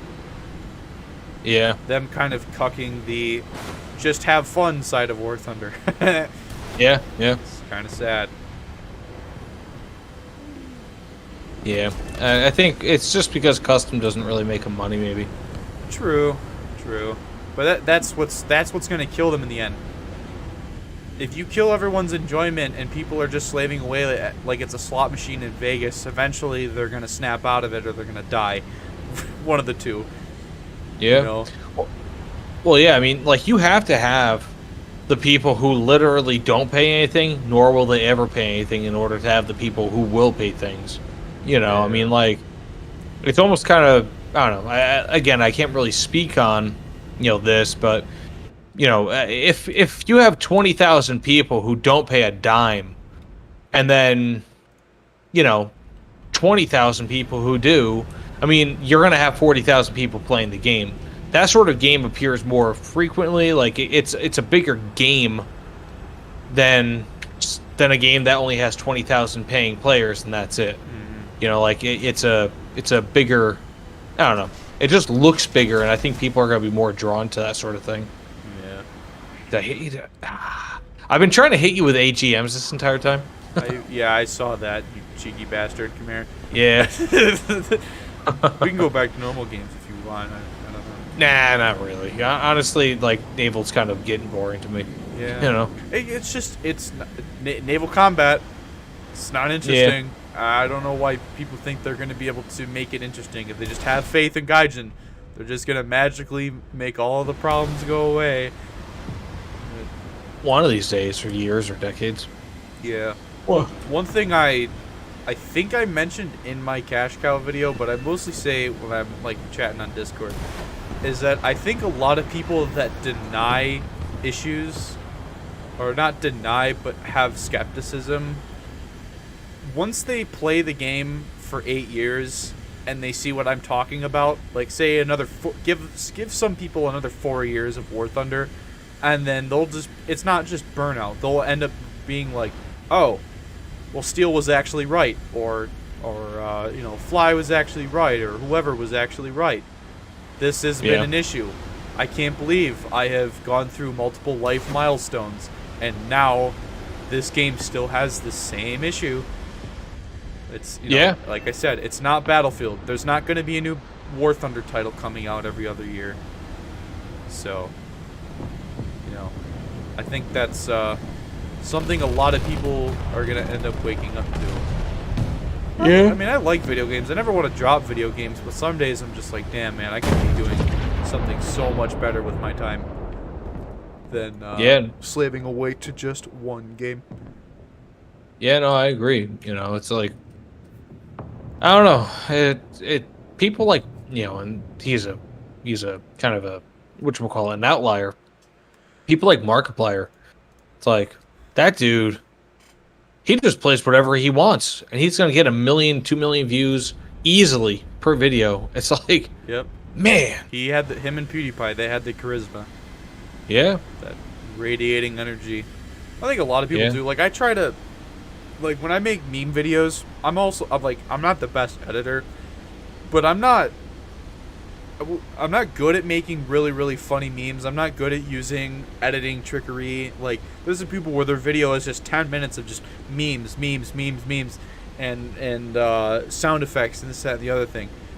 I'm not good at doing that, but I also don't want to spend hours and hours and hours and hours doing that. I try to be funny. I try to be entertaining as myself, and a lot of people might not like that, and a lot of people might like it. But to me, it's a little bit more, I don't want to say original. What's the word I'm thinking of? I guess you could say it's a little bit more appealing to some people. No, that's still not kind of the right word I'm looking for.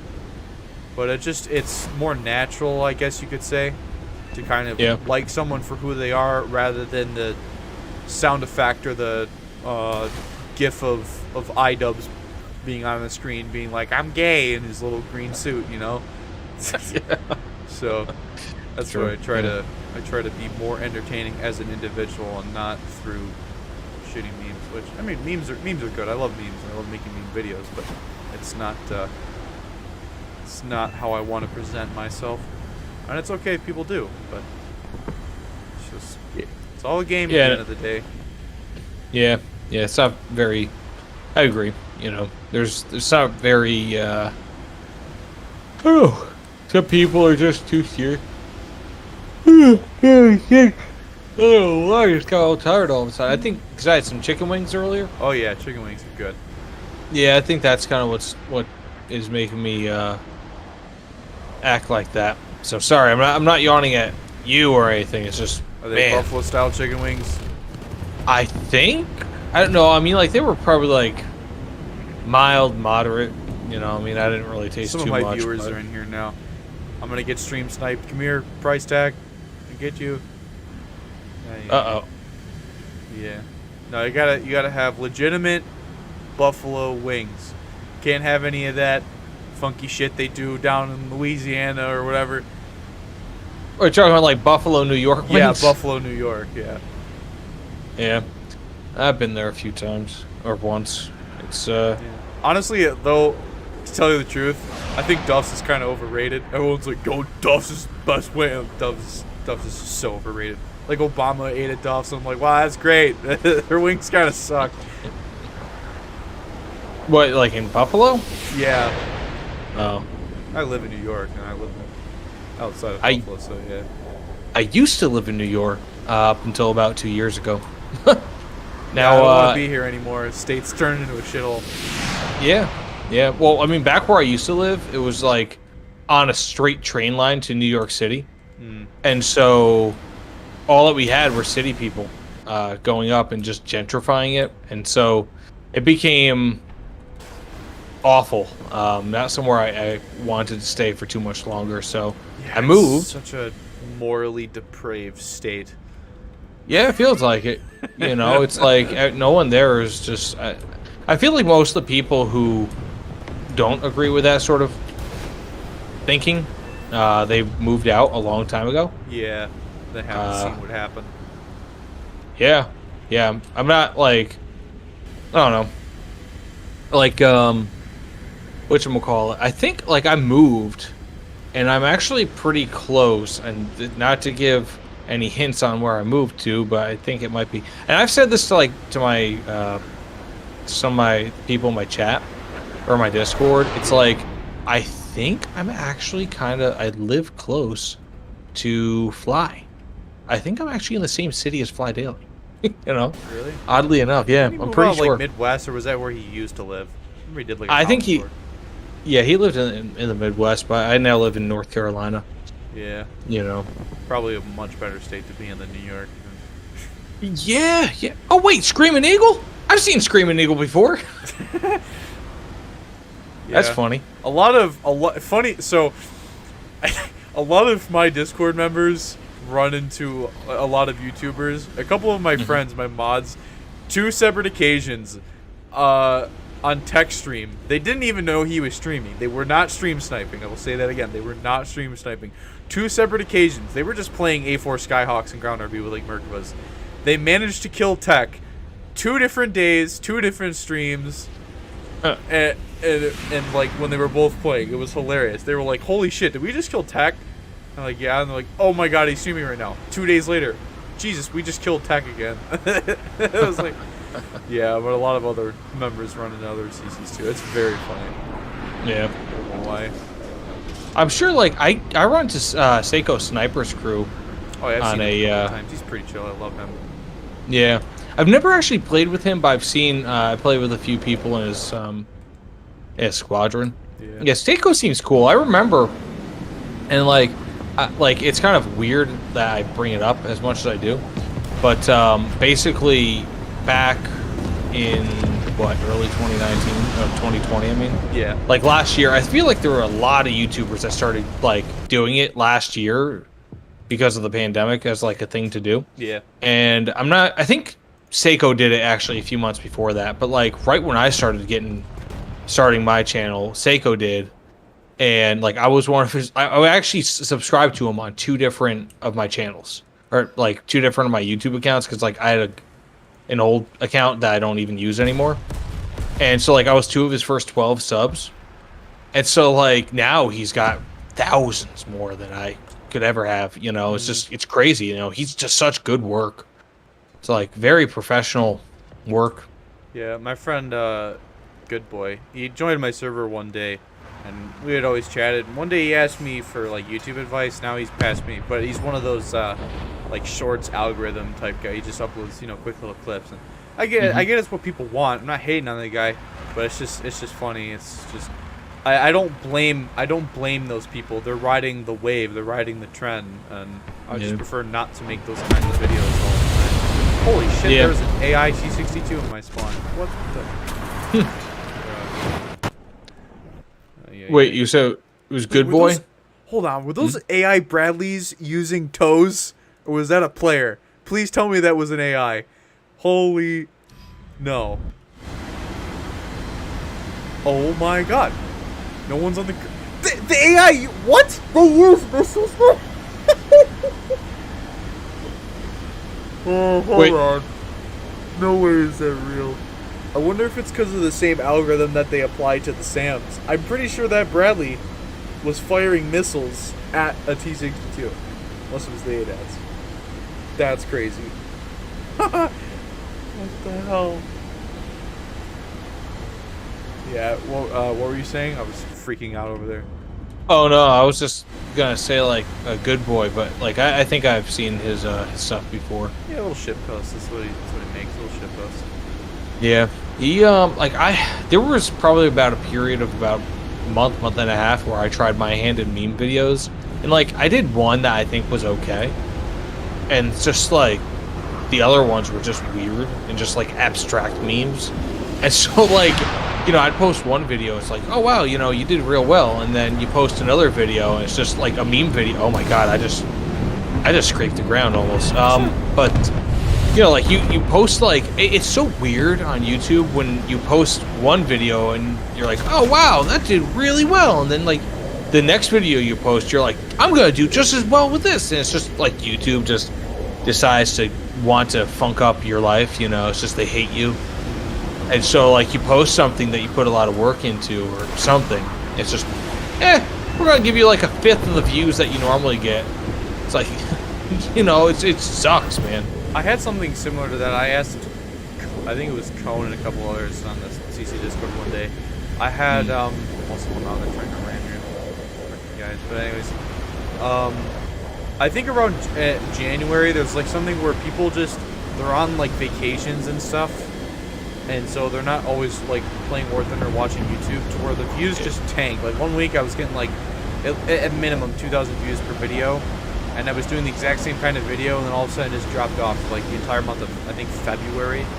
And apparently it's just something that it's just what people are doing in their lives, and then also YouTube changes stuff around that time too. Yeah. And it's just, it totally cucks you. It's like, damn, like what happened, you know? Yeah, no, I know what you mean. It's like, let me just see here, 365. No, actually, I experienced I think a bit of a downturn in January. So like I was growing through early January, and then all of a sudden, it's just like, wait, what? Like, and people just stop watching, and not as much. And another thing actually I heard was that, like, especially during the holiday shopping season, people like advertisers pay more per ad, so you make more per view around that time. Yeah, and then right once January comes around, you're making like nothing, relatively speaking. And because the advertisers change what they're paying, you mean? Or yes. Yeah, I mean, because it's less competitive, so it's like it comes back, I think, in like March and April a bit, but it builds up like every year towards November and then December, and then just falls off in January. Yeah, that's kind of interesting, honestly. Yeah, kind of expected it, but yeah, it's what really sucks for content creators, honestly. No matter what they're doing. Whatever it is. It doesn't even have to be video games. Yeah, I just messed with this. Do you know who that Killer Roast guy is? Yeah. He's on my team now. I switched to Russia. I just like went right underneath him, like upside down. I'm gonna try it again. No, I'm not gonna try it again because I would kill him. My IRST is having an aneurysm right now. He just got killed by a random flak rad.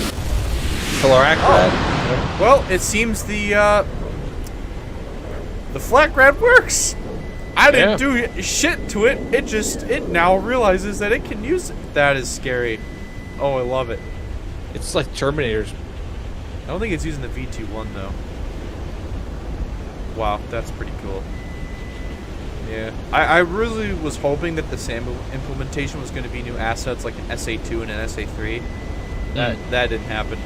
No, siree. Gaijin be like, no, we don't have fun here. Yeah. I mean, I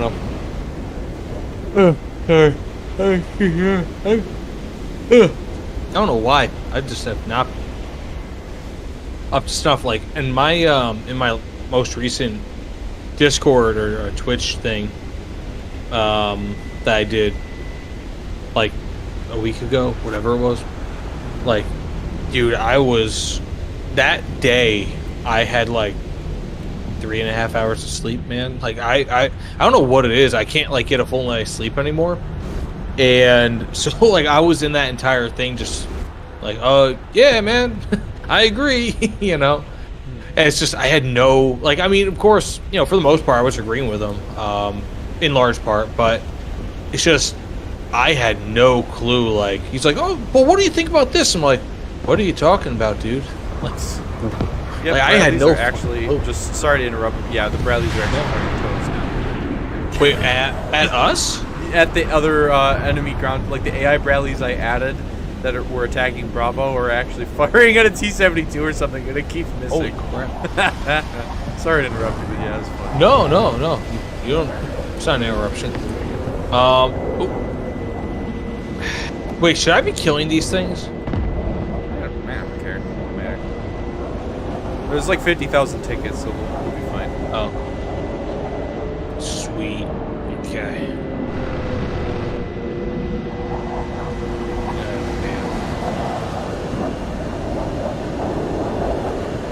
Man, I wanted to like make my own modes. I really have to like learn how to do this. Like you said that you were actually making a like a tutorial for it. Yeah, I was making a CDK tutorial. I was going to listen, but I just kind of stopped. I don't know how resourceful it was going to be, but I just kind of, I don't know. I go through like periods, because I just like kind of take life day by day. I go through periods where I'll just be like, oh, I can make a video today. And then other times where it's like, so-and-so's going to bug me today, this, that, and the other thing. And or like I'll get, interrupted. And then I end up sitting there playing games all day and nothing ever happened. And I go, shit. And then the day that when I actually make a video is when everyone bothers me and when I have obligations and stuff like that. Mm-hmm. So I wouldn't say I don't have control of my own life. It's just kind of, I don't live by myself. 20 years, almost 21 years old. I still live with my parents. It's New York, so living solo is expensive as hell. Yeah. Mm-hmm. So I can't really control a lot of my own time in a way. Yeah. But, I'll tell you what, man. Like I down here in North Carolina, I have a 2-bedroom, 2-bath. I'm paying like just a little bit over $1,000 per month. 2-bedroom, 2-bath. And I'm like in a major city. I live 6 miles from my job. It's like I'm making probably like 30% more than I would ever make in New York with the same job. Mm-hmm. It's just ridiculous, Especially with I don't know. COVID and inflation. Like $15 an hour is like you're poor. Oh You're yeah. Not making anything. No. I don't know how anyone is just like okay with still living in New York. Like, who does it? Like it makes no sense. I can understand. It's like okay, I've got my life here, and I've been making money and all that. But for people, around our age, I don't really know if it makes too much sense. No, it's literally chasing a pension. That's literally, like my dad has good benefits. I'll have a good pension. If you work for the government or you work for like a state-owned, if that makes sense. Like, it's literally New York just has really good benefits, but it's because everyone pays a shit ton of taxes for those people. It's all of the slaves at the bottom of the chain working for the people that actually gave a damn and tried to actually get a job that wasn't flipping burgers at McDonald's. Mm-hmm. So what I do during the winter is I de-ice airplanes at the Buffalo airport, and I don't need a CDL because I never go on an open road, so I don't actually need a CDL. I can drive a big de-icing truck, and next year we're actually getting ones where you can drive from the bucket, which is awesome, nice and closed, warm bucket. So, but yeah, so I get paid $14.50 an hour to operate machinery around billion-dollar planes and equipment. And some dude at McDonald's is making like $3 more than I am. Yeah. So like we need raises. We just can't, like $18 an hour minimum for a job like this. It's kind of a professional job. You don't want every dumbass off the street that doesn't know how to drive a truck and whatnot. And I mean, I didn't know really how to drive big machinery either. But it's a simple job, but it requires a lot of attention, a lot of patience, and you operate really expensive equipment. So the fact that I am getting paid the wage of like a teenager working at Walmart is ridiculous. And it's stuff like that where it's like, why would you want to live here anymore? Why would you? I can't live off $14.75. Not anymore. Not ever. Yeah, no. Yeah, it's great. Like back where I used to live in New York, like I was making not much more than you actually, and like that was, and bear in mind, I mean, I'm by the time I left New York, I was 27, and so like and I graduated college, all that, like I was making like maybe $2 more than you, per hour, as like my job, like that was it, and where I used to live, bedroom, like 1 bedroom, 1 bath, 700 square foot apartment would be like $1,400 to $1,500 a month, and right now I'm living by myself. I got a 2 bedroom, 2 bath apartment, like for less, like for albeit a large fraction, but of that money. It's just, I don't know. for me, it just makes no sense. Like, I'm gonna be going back to New York on trips. Don't get me wrong, but it's just, I don't know. It makes no financial sense. Like, and New York is gonna eventually learn, you know, that they're scaring away the people. Oh yeah, they're scaring the people away who make them the money, who give them the ability to have these ridiculous programs. You know. Yeah. Have you seen videos by Louis Rossmann at all in your recommended ever or anything? You ever heard of him? No. So he's this. He's a repair guy for like Apple, like Macs essentially, and he's like really pro right to repair instead of like to be able to that guy. Yeah, that guy. I think I've seen him. Yeah, he's been going around New York City every now and then, kind of touring around and showing you. New York City is a ghost town. It is. They scared away all of the business. Anyone left working there is either obligated by family or they just cannot scrap enough money to leave. Yeah. And of course, it gets worse the closer you get to New York City. I look at it this way: everyone outside of New York City pays for New York City to have the shithole that it is. To have that way of life, everyone in New York City and the surrounding states essentially have the economy to supply that. It's sad. It's sad what happened in New York City. Yeah. Honestly, and the crime and everything there. It's so bad. Like I'm going to be going back up to New York in a few weeks, and like one thing I'd love to do in New York City, like bear in mind I never lived in New York City. I was like however far north of it. But one of the things I love doing, and I never really liked going to the city, but the New York International Car Show, like I'd be there, you know, like I probably went there like 4 or 5 times. I loved it, you know, especially as a Hyundai owner. Like Hyundai freaking pampers you when you go there. Like, I mean, seriously, like they actually had a balcony like overlook. I might even have pictures of it in like this in the Javits Center, where like they gave me a massage.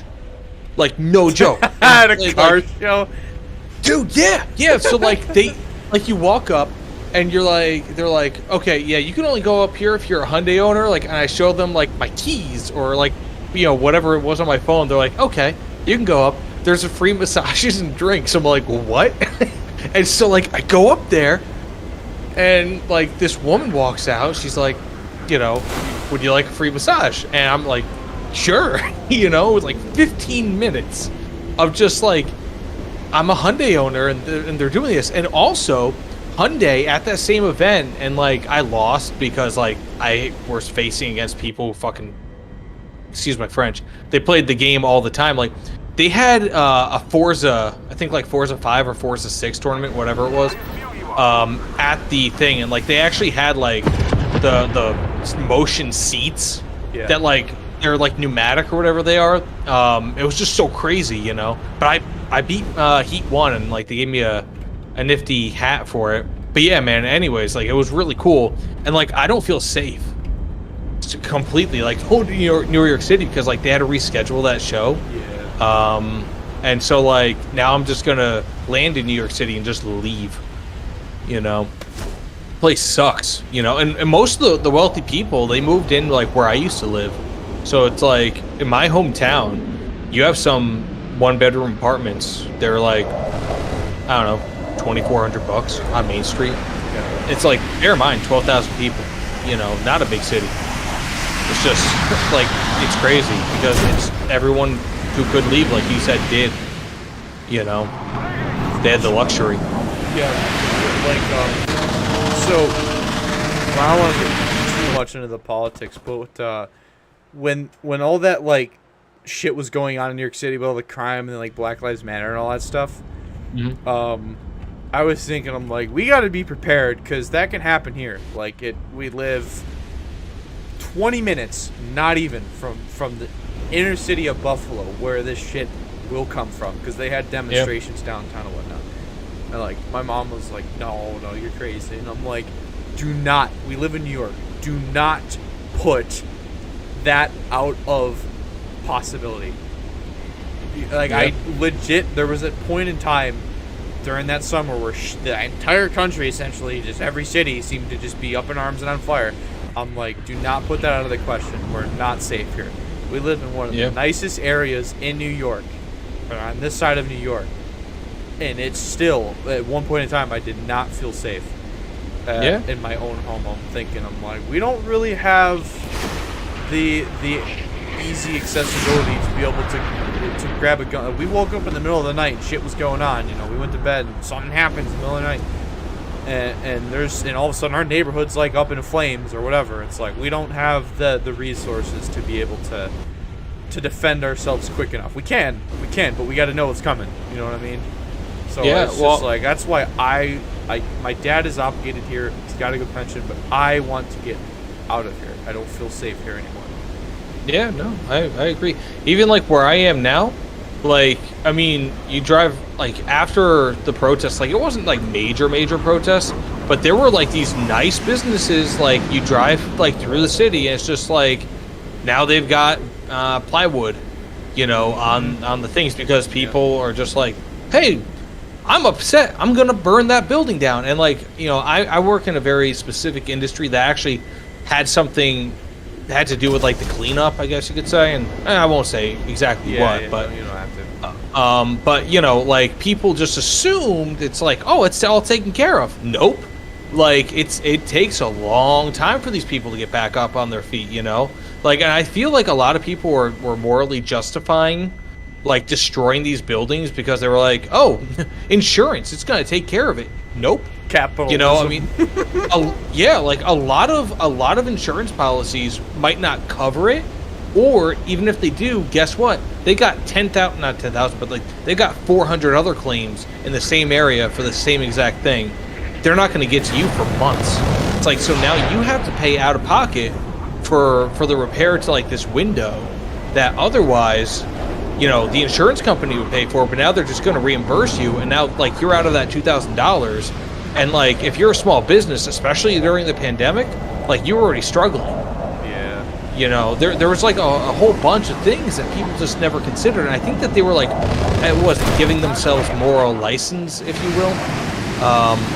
And it's like, regardless of if you believe X or Y thing about protests, or you think they're good, bad, whatever, it's like, the fact is, it's like these business owners, like, they were suffering, and they still are. I mean, is the most business or small business unfriendly. Unfriendly environment. The entire pandemic. It was sad. My own aunt actually owns a restaurant, and they struggled through the entire thing. They're already kind of like on the downward. But it was definitely a struggle. And there were places that I thought were making like way more money than my aunt's restaurant, and they went out of business way quicker. Yeah. And it was just sad, and all of Cuomo's policies are just it's just the way he acted the entire time. Just complete, like, people are like, Walmart's doing just great. The only thing they're not doing great in is that they don't have people to truck goods, but they're doing fine. They have billions and billions of dollars. But every mom and pop shop is dead. So and those are the ones that are getting burnt out a lot of the time, during like these events. It's just, I mean, not only that, but like a lot of these people, like, if they get the money to leave, they do, so I mean, if they don't get burned out or like whatever, like, if they don't get destroyed economically, the ones who actually do well enough, they don't want to stay around. Like, why would anyone want to stay in New York and like give X amount of money to taxes or have to deal with this or that regulation that was made for a totally different industry or a totally different business? Doesn't really apply to them, but they're still being affected by it. Whereas Texas or North Carolina or almost any other state might not be affected by that. Ooh, am I gonna? Okay, I wasn't trying to kill him. But, it's just, thankfully we live in a country that is a grouping of states, and of course we're under the federal government, but each state has their ability to make their own laws and all that. So it's like, if you don't like the color, or like, not the color, I was gonna say like the flavor of X ice cream, go have ice cream elsewhere, like, you're not stuck with it unless of course you're financially bound to it, which is unfortunate, it happens. But I was in a place where like it didn't really make any sense for me to stay in New York, because why? Like, I don't know. It was just like one of those things where it made no sense for me because I could actually move out. You know, I wasn't bound to a family. I mean, I had my family there, but like I didn't have a wife and kids. I didn't have. There's a lot of people that are stuck simply because they're family or business obligated. Yeah. Oh yeah, no, I know certain family members of mine who they're like, I want nothing more than to leave, you know, but they can't because one person or another in their family is just keeping them here, and it's just, what are you gonna do? You know, it's like there's not really one thing. Like you can go up to anyone in any state, and you're like, what does New York? Like if you walk up to anyone in any street in New York, and you're like, hey, why do you want to stay in New York? They're like, you know, like, do they? I feel like the only people who really want to stay in New York are those who either continually benefit from, you know, whatever programs they have there, or those who feel like they're politically safe in New York because it's just going to stay that way forever because the people who don't believe in that are just going to leave. I mean, like, my hometown used to be split midway. But ever since gentrification happened, maybe like 4 or 5 years ago, it went from like 50 to 55% Republican to 25% Republican and no Republican, like in 4 or 5 years. And no Republican could even get over 30% of the vote. You know, that quick. That's all it took, you know.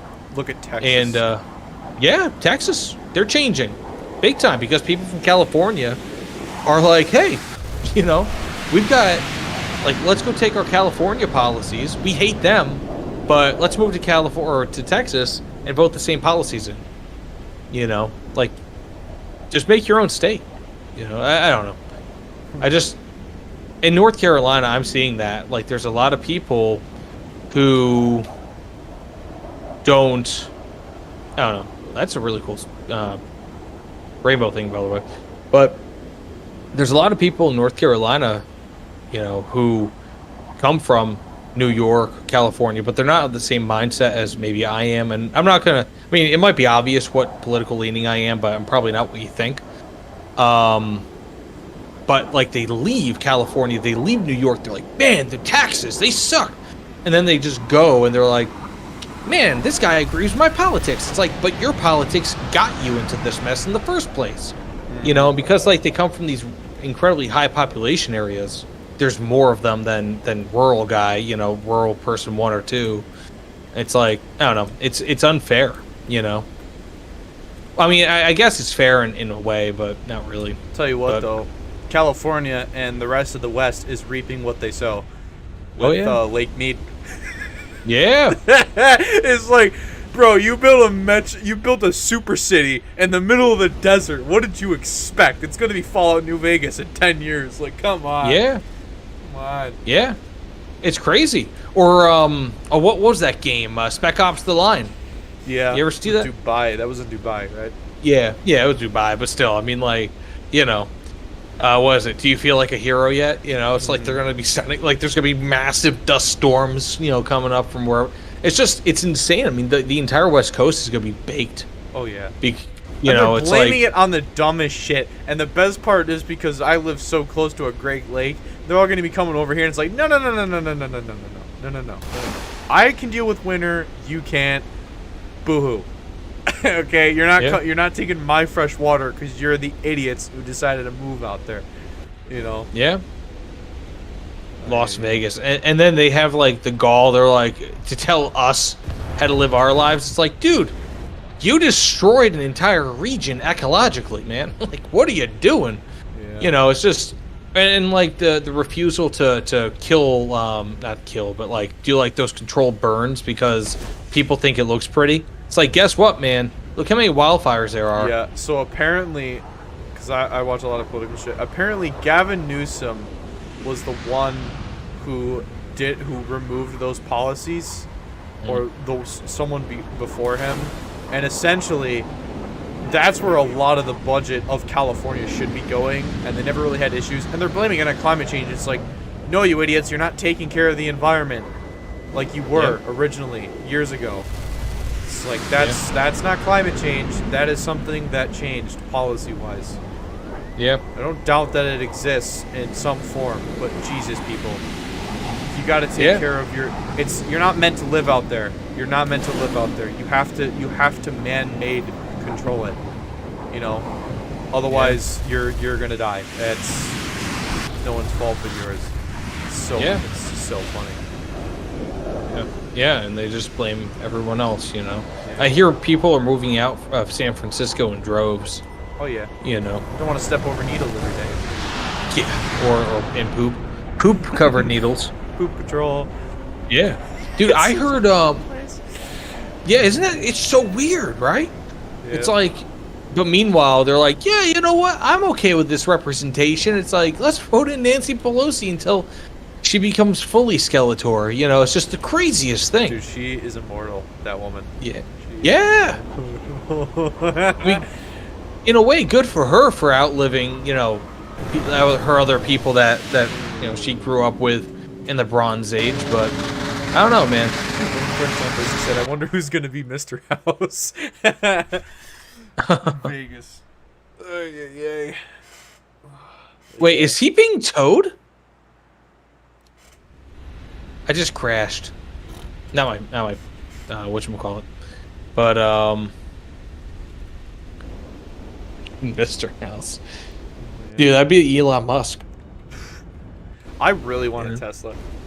Yeah. Really want it. My cousin has one because he's a dentist. I want a Tesla. I don't give a shit that, you know, I don't give a shit about any of the, because people are like, oh, they're worse for the environment. Like, yeah, it's what the gas companies are telling you because they don't want to lose their money and their workers to change the infrastructure of humanity. All right. You know, it's like what Elon says with, like, if the infrastructure was all renewable electricity based, and we found ways to not have to use things like lithium and droves and stuff like that, if everything was more efficient and based off of energy, electric cars wouldn't be an issue. And I want a Tesla so bad. They're so fun. I don't care about vroom vroom on my car. All right, I like having the feeling to go fast.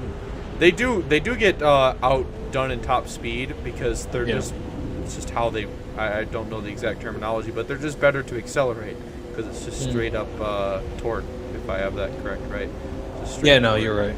So, but yeah, I want one. It's just, it's such a nicer ride than even my Mazda 3. Yeah. So it's just, I don't know, it's so much more enjoyable. I want a Tesla so bad. Dude, last weekend, man, last year, I purchased a Camaro. You know, I mean, albeit it was V6, so it wasn't like whatever, but it was still 335 horsepower. You know, I mean, like back in the 60s, that would have been like a V8. You know, I mean, not like the top of the line V8, but close to. And so, like, the weekend I got that thing, some old guy who looked like Jeff Bezos literally, like, lined up next to me at night. And just, like, I didn't think he was going to do anything. Dude, he dusted me, man. Like, I mean, I had nothing. It was a base Model 3. It was the craziest thing. You know, like, he embarrassed me. That's what my cousin is, just a baseline Model 3. Yeah. You know, it's like, it's the weirdest thing, but, like, I don't know, like, electric vehicles, as much as I hate to admit, like, I mean, I like engines, like internal combustion, but I think I'm kind of the same way as you. It's like, I'm more of kind of a speed guy. It doesn't really matter how you get it. Yeah. You know? But I don't know. I think people need to realize that at some point in time that's the future. Like, you know what needs gas more than people going in their cars? You know who needs gas? Airplanes. Because airplanes flying on just electricity ain't gonna happen for a long, long, long time. If we can barely get cars to be efficient, good luck with batteries on an airplane that then has to carry passengers, payload, etc. So I don't care. I want a Cybertruck. I want to paint it olive drab and put like a Master Chief helmet on the back and role play a cyberpunk-y shitty warthog. That's what I want to do. That'd be cool. Oh wow. Ooh, a little flying. That's yeah. People shit on the MiG-23. I actually prefer it over the MiG-21. Really? I got the MiG-21 just on a test drive, And I got this permanently because I found out that I have that benefit now as as a CC. So Wait, you can get them permanently? you can get so when a new patch happens, and you have a bigger channel than I do, so I'm sure that you're probably either at like another tier than me or something. But even at like the base tier now, you can request one vehicle permanently from a new patch. Oh. Yeah. So what I was like, so I was kind of under that impression, but what I did, well, I like what I did actually when I first got into the content creator program. I'm like, okay, what are my perks? You know, like I asked him, and so he said, okay, well, you can get the lowest of the packs from the newest content. You know, from like the newest patch. I'm like, okay. He never mentioned like anything about like, well, you can get the whatever vehicle you want. But he just said you can get like the lowest pack, so that's why I got the BMK or BK, whatever it is, and I did a review on it because I was just like, oh, I can get that for free. You know, I didn't think like if I knew. That was an offer. I didn't take up that offer too. I mean, was it an and or thing? Was it you could get one of those or? I don't know. But you might be able to ask for one vehicle from this patch still. You'd have to ask Mike. I don't know. Yeah. Wait, is Michael? He's your CC too? Well, Mike is the one that takes care. Tom was helping out because Mike was on vacation. But yeah, it's just Mike now essentially. Really? Yeah. Oh shit. Bushes. Lost my wheels. Boys. Uh-oh. This is gonna end horribly. Oh, yes. That was an aim 9. Holy crap. But yeah, you might still be able to get one vehicle. I might do that then. See, so there's some link somewhere that someone posted once that showed what we get. And as far as I'm aware, we get like they changed how like what we can get, but if I understand it correctly, we can get one vehicle. You should still be able to ask for this exact patch. So I think I'm probably, if they had the Type 10 on a patch, I think that's what I'm gonna ask for, because I got the Type 90 on a test drive. I have content of it. I never threw it into a video. I love that thing. Being able to go so low to the ground like a T80 and go full speed, and then be able to change it and just have like an extra 10 degrees of gun depression is amazing. Love it. Love it so much. Sounds bonkers. Like, yeah, isn't that the one with the crazy reload speed too? Yep. Dude, Type 90 is amazing. I kind of want to get like either like a tank like that, or the I don't know.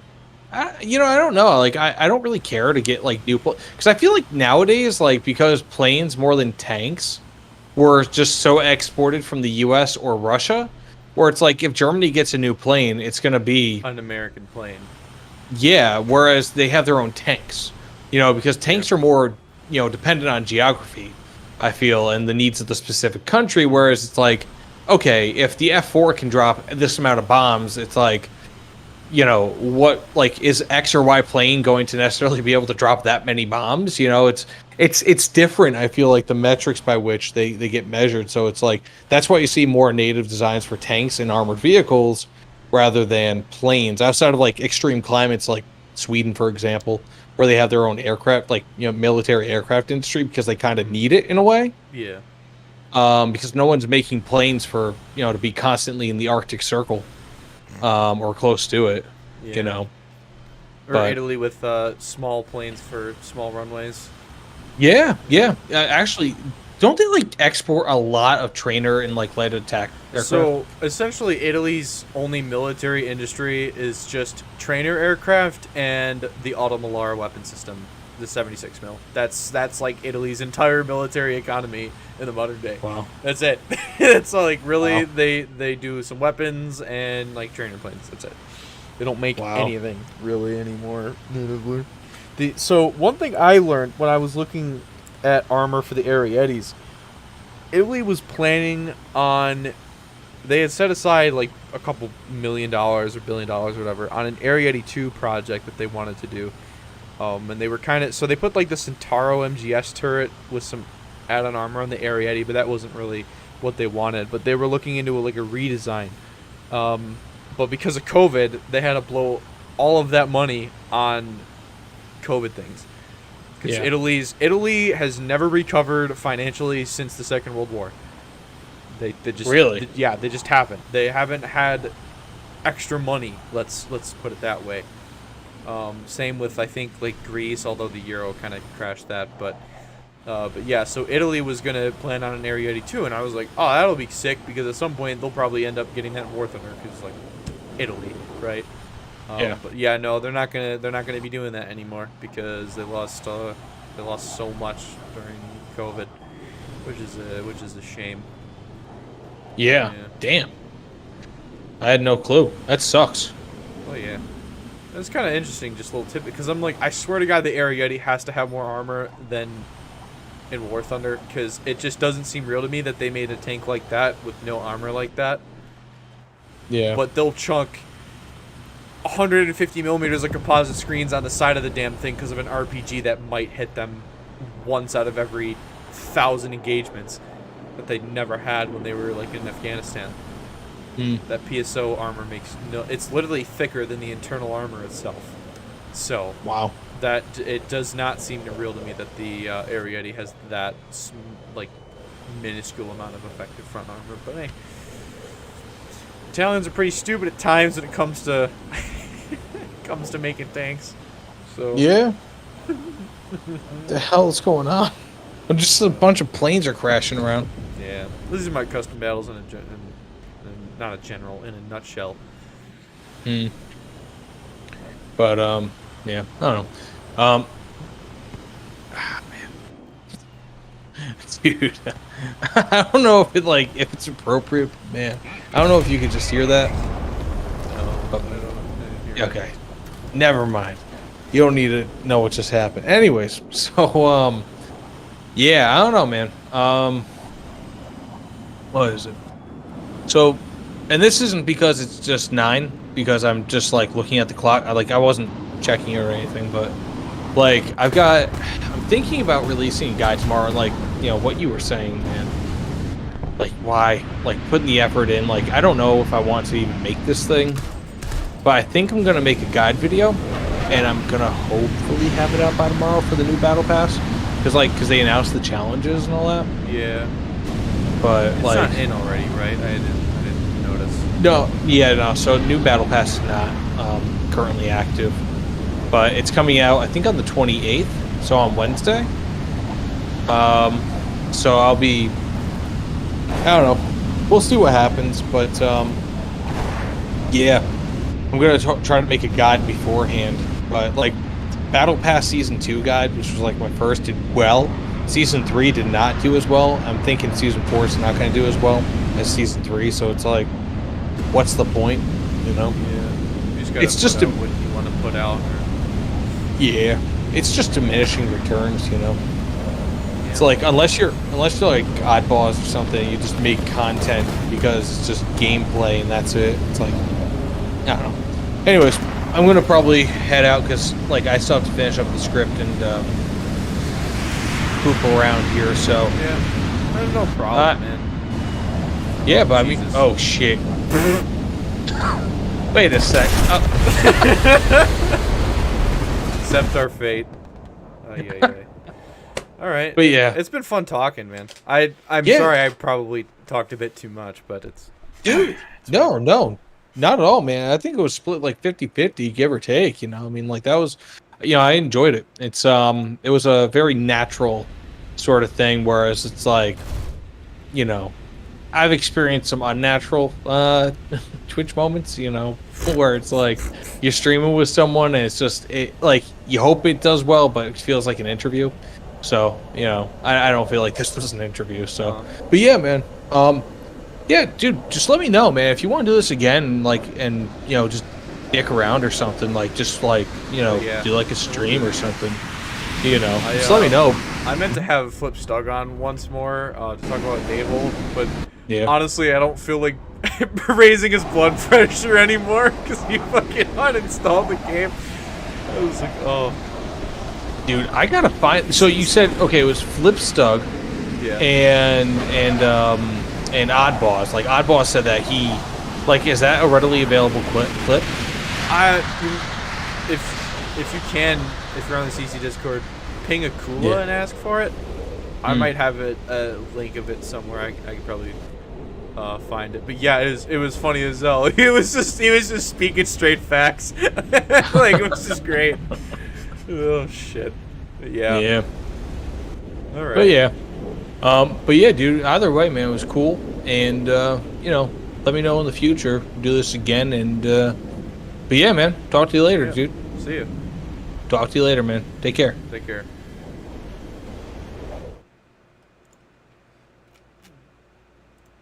Alright, boys. Alright, now I'm back in my own Discord. Oh, he's fucking awesome. I love that dude. He's great. Alright, everybody. Yeah, so I wasn't really mentioning much from chat because I kind of wanted to keep the conversation flowing there. I apologize in the beginning for not having the audio set up. I had a Windows update the other day, and it reset my fucking settings again, and it pisses me off when it does that. But yeah, yeah, that went pretty well. What are we on? Almost 2.5 hours. So yeah, it was pretty fun. But so the reason why oh shit, I missed him coming in. The reason why I wanted to chat with him is because I saw his chat with Tech, and I was like, oh, he's a pretty cool dude. I kind of want to chat with him for a bit. And I also kind of wanted to explain myself on some things from that Cash Cow video, because I never really made a follow-up or nothing. It's just because of how, you know, how life goes and shit. But I've always wanted to chat with Tech, and I mentioned this earlier, I think, on stream. Maybe I don't remember.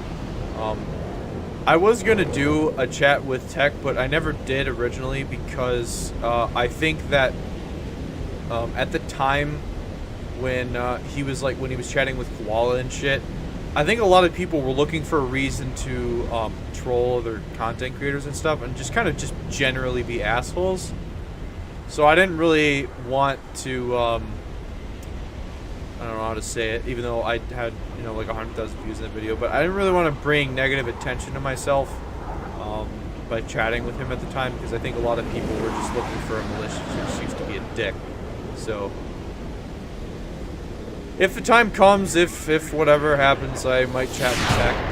I do want to chat with Stug again at some point. I was gonna frame this as like a podcast episode, but I don't know if you guys like even enjoyed the podcast. Like I was chatting with him earlier, I don't really think it had the kind of reach that I was hoping it would have, because it's not really War Thunder specific. You kind of have to know that the podcast exists in a way, you know.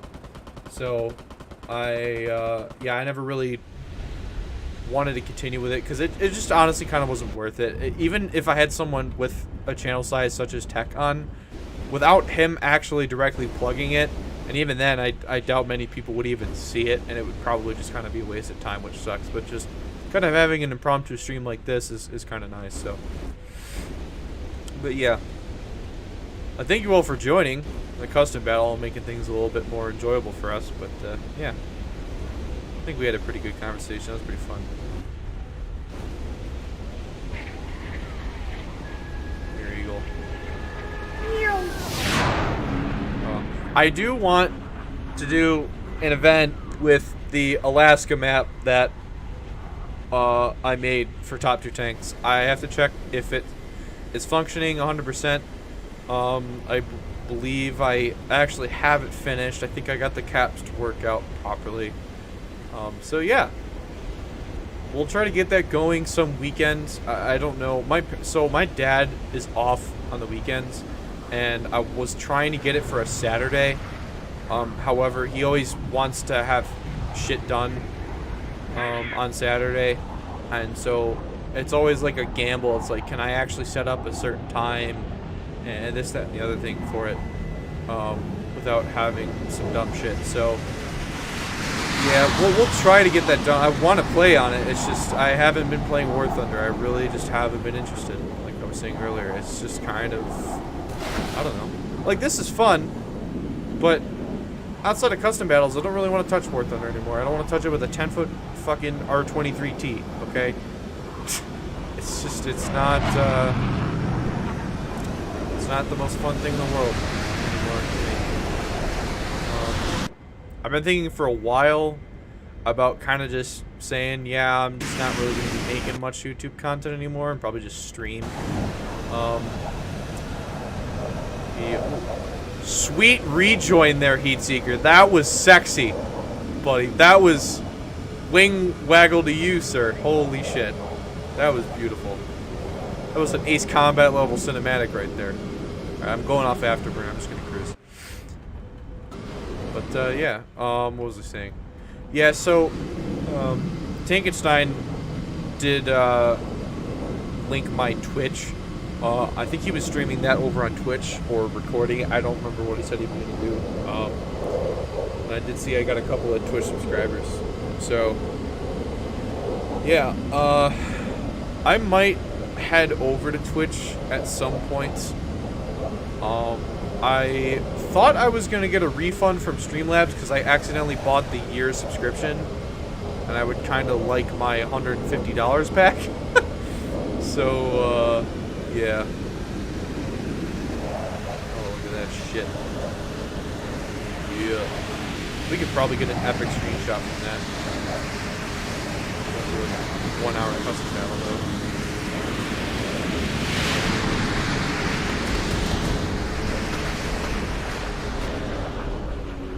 But yeah, so he kind of helped me get a couple of views subbed over on Twitch. So if you haven't already, I should go to my YouTube channel page and fix up my description a little bit so I can actually put my Twitch link into my videos descriptions and whatnot. So if you haven't already, my Twitch, because my name is already taken by probably an alt account that I made years ago, it's called The SteelX Wolf. So if you guys want to go over to sub to my Twitch, so at some point I could start streaming it there. I gotta look at getting either better internet or like a better processor to kind of help with my computer load and stuff. Because with Streamlabs I can actually dual stream. I think I still can. I think I could have. And I'm assuming that Streamlabs would show me who talks on Twitch and who talks on YouTube. I gotta ask Miles because he's very familiar with Streamlabs. It looks like to me when I watch the stream. So, yeah, I'm gonna maybe switch over to Twitch at some point if all I really do is just stream. I like streaming on YouTube because it keeps the channel going. It keeps like kind of flowing through the algorithm, I guess you could say. But other than that, I might at some point when winter comes or fall comes or whatever, might make an announcement and change some things up. So, yeah, that's kind of what I've got going on.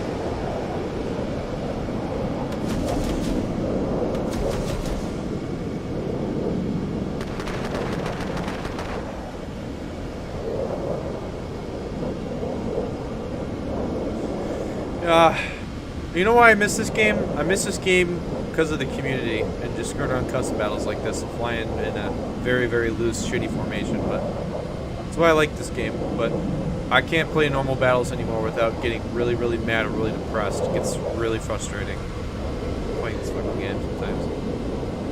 Go, Heatseeker, go. Go, Heatseeker, go. Come on. Come on, I'll just slightly tap the throttle down. Come on. Yeah, close enough. Close enough. Look at that shit. Alright, gonna break away.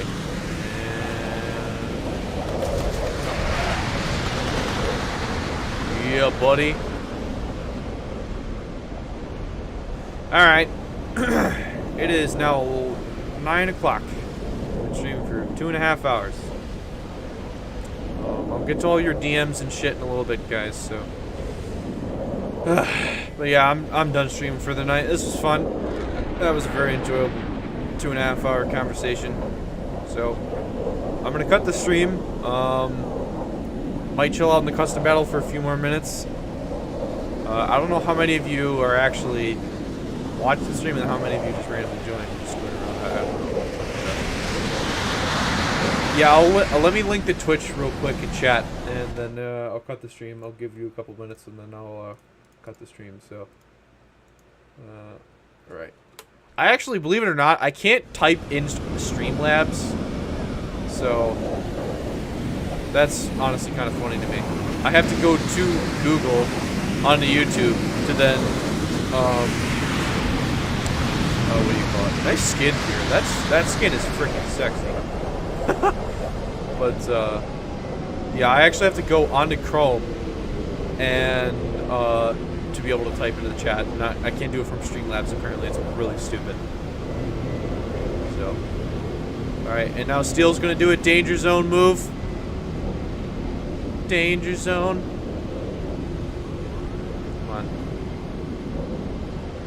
Negative G through the canyon. Negative G. We got this. Maybe not. We got it. All right. Who was that? Well, hold on. Clean. Thank you.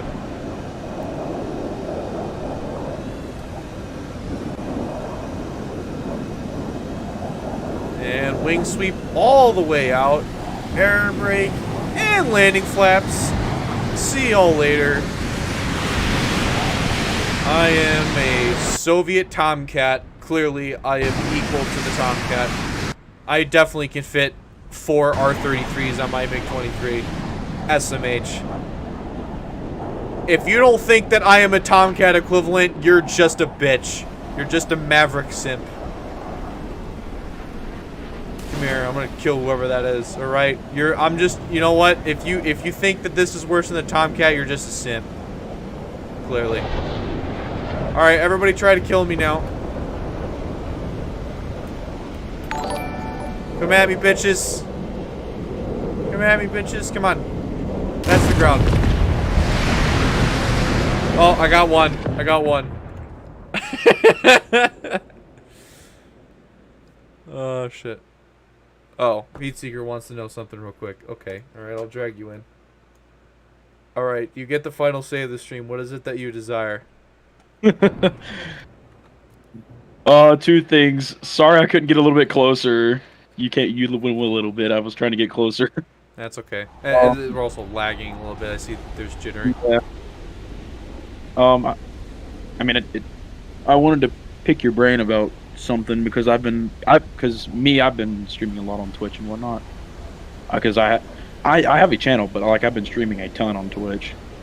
But I've wanted to pick your brain about like some ideas or something for the YouTubes, because I'm not quite sure what I want to do in terms of content.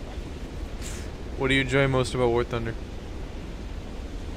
I don't know. I play everything, so. But do you just like playing? Do you like making memes? What is it? Pretty much playing. Like playing the game is fun for me. Yeah, which is then, like you might be like, oh my goodness, but I would say just stream and play. Just watch what you say on stream. Don't you wink. You know what I'm saying? Yeah, I know what you're saying. Trust me. Yeah, watch your mouth. I have a fucking temper, so. Oh, I'm the same way. Trust me. I get mad sometimes. Yeah. I will get really salty. Anyways, all right, everyone. I'm tired. I want to go play Minecraft or something. So, I'll see you guys later. Take care, everyone, and I'll probably see you on Twitch.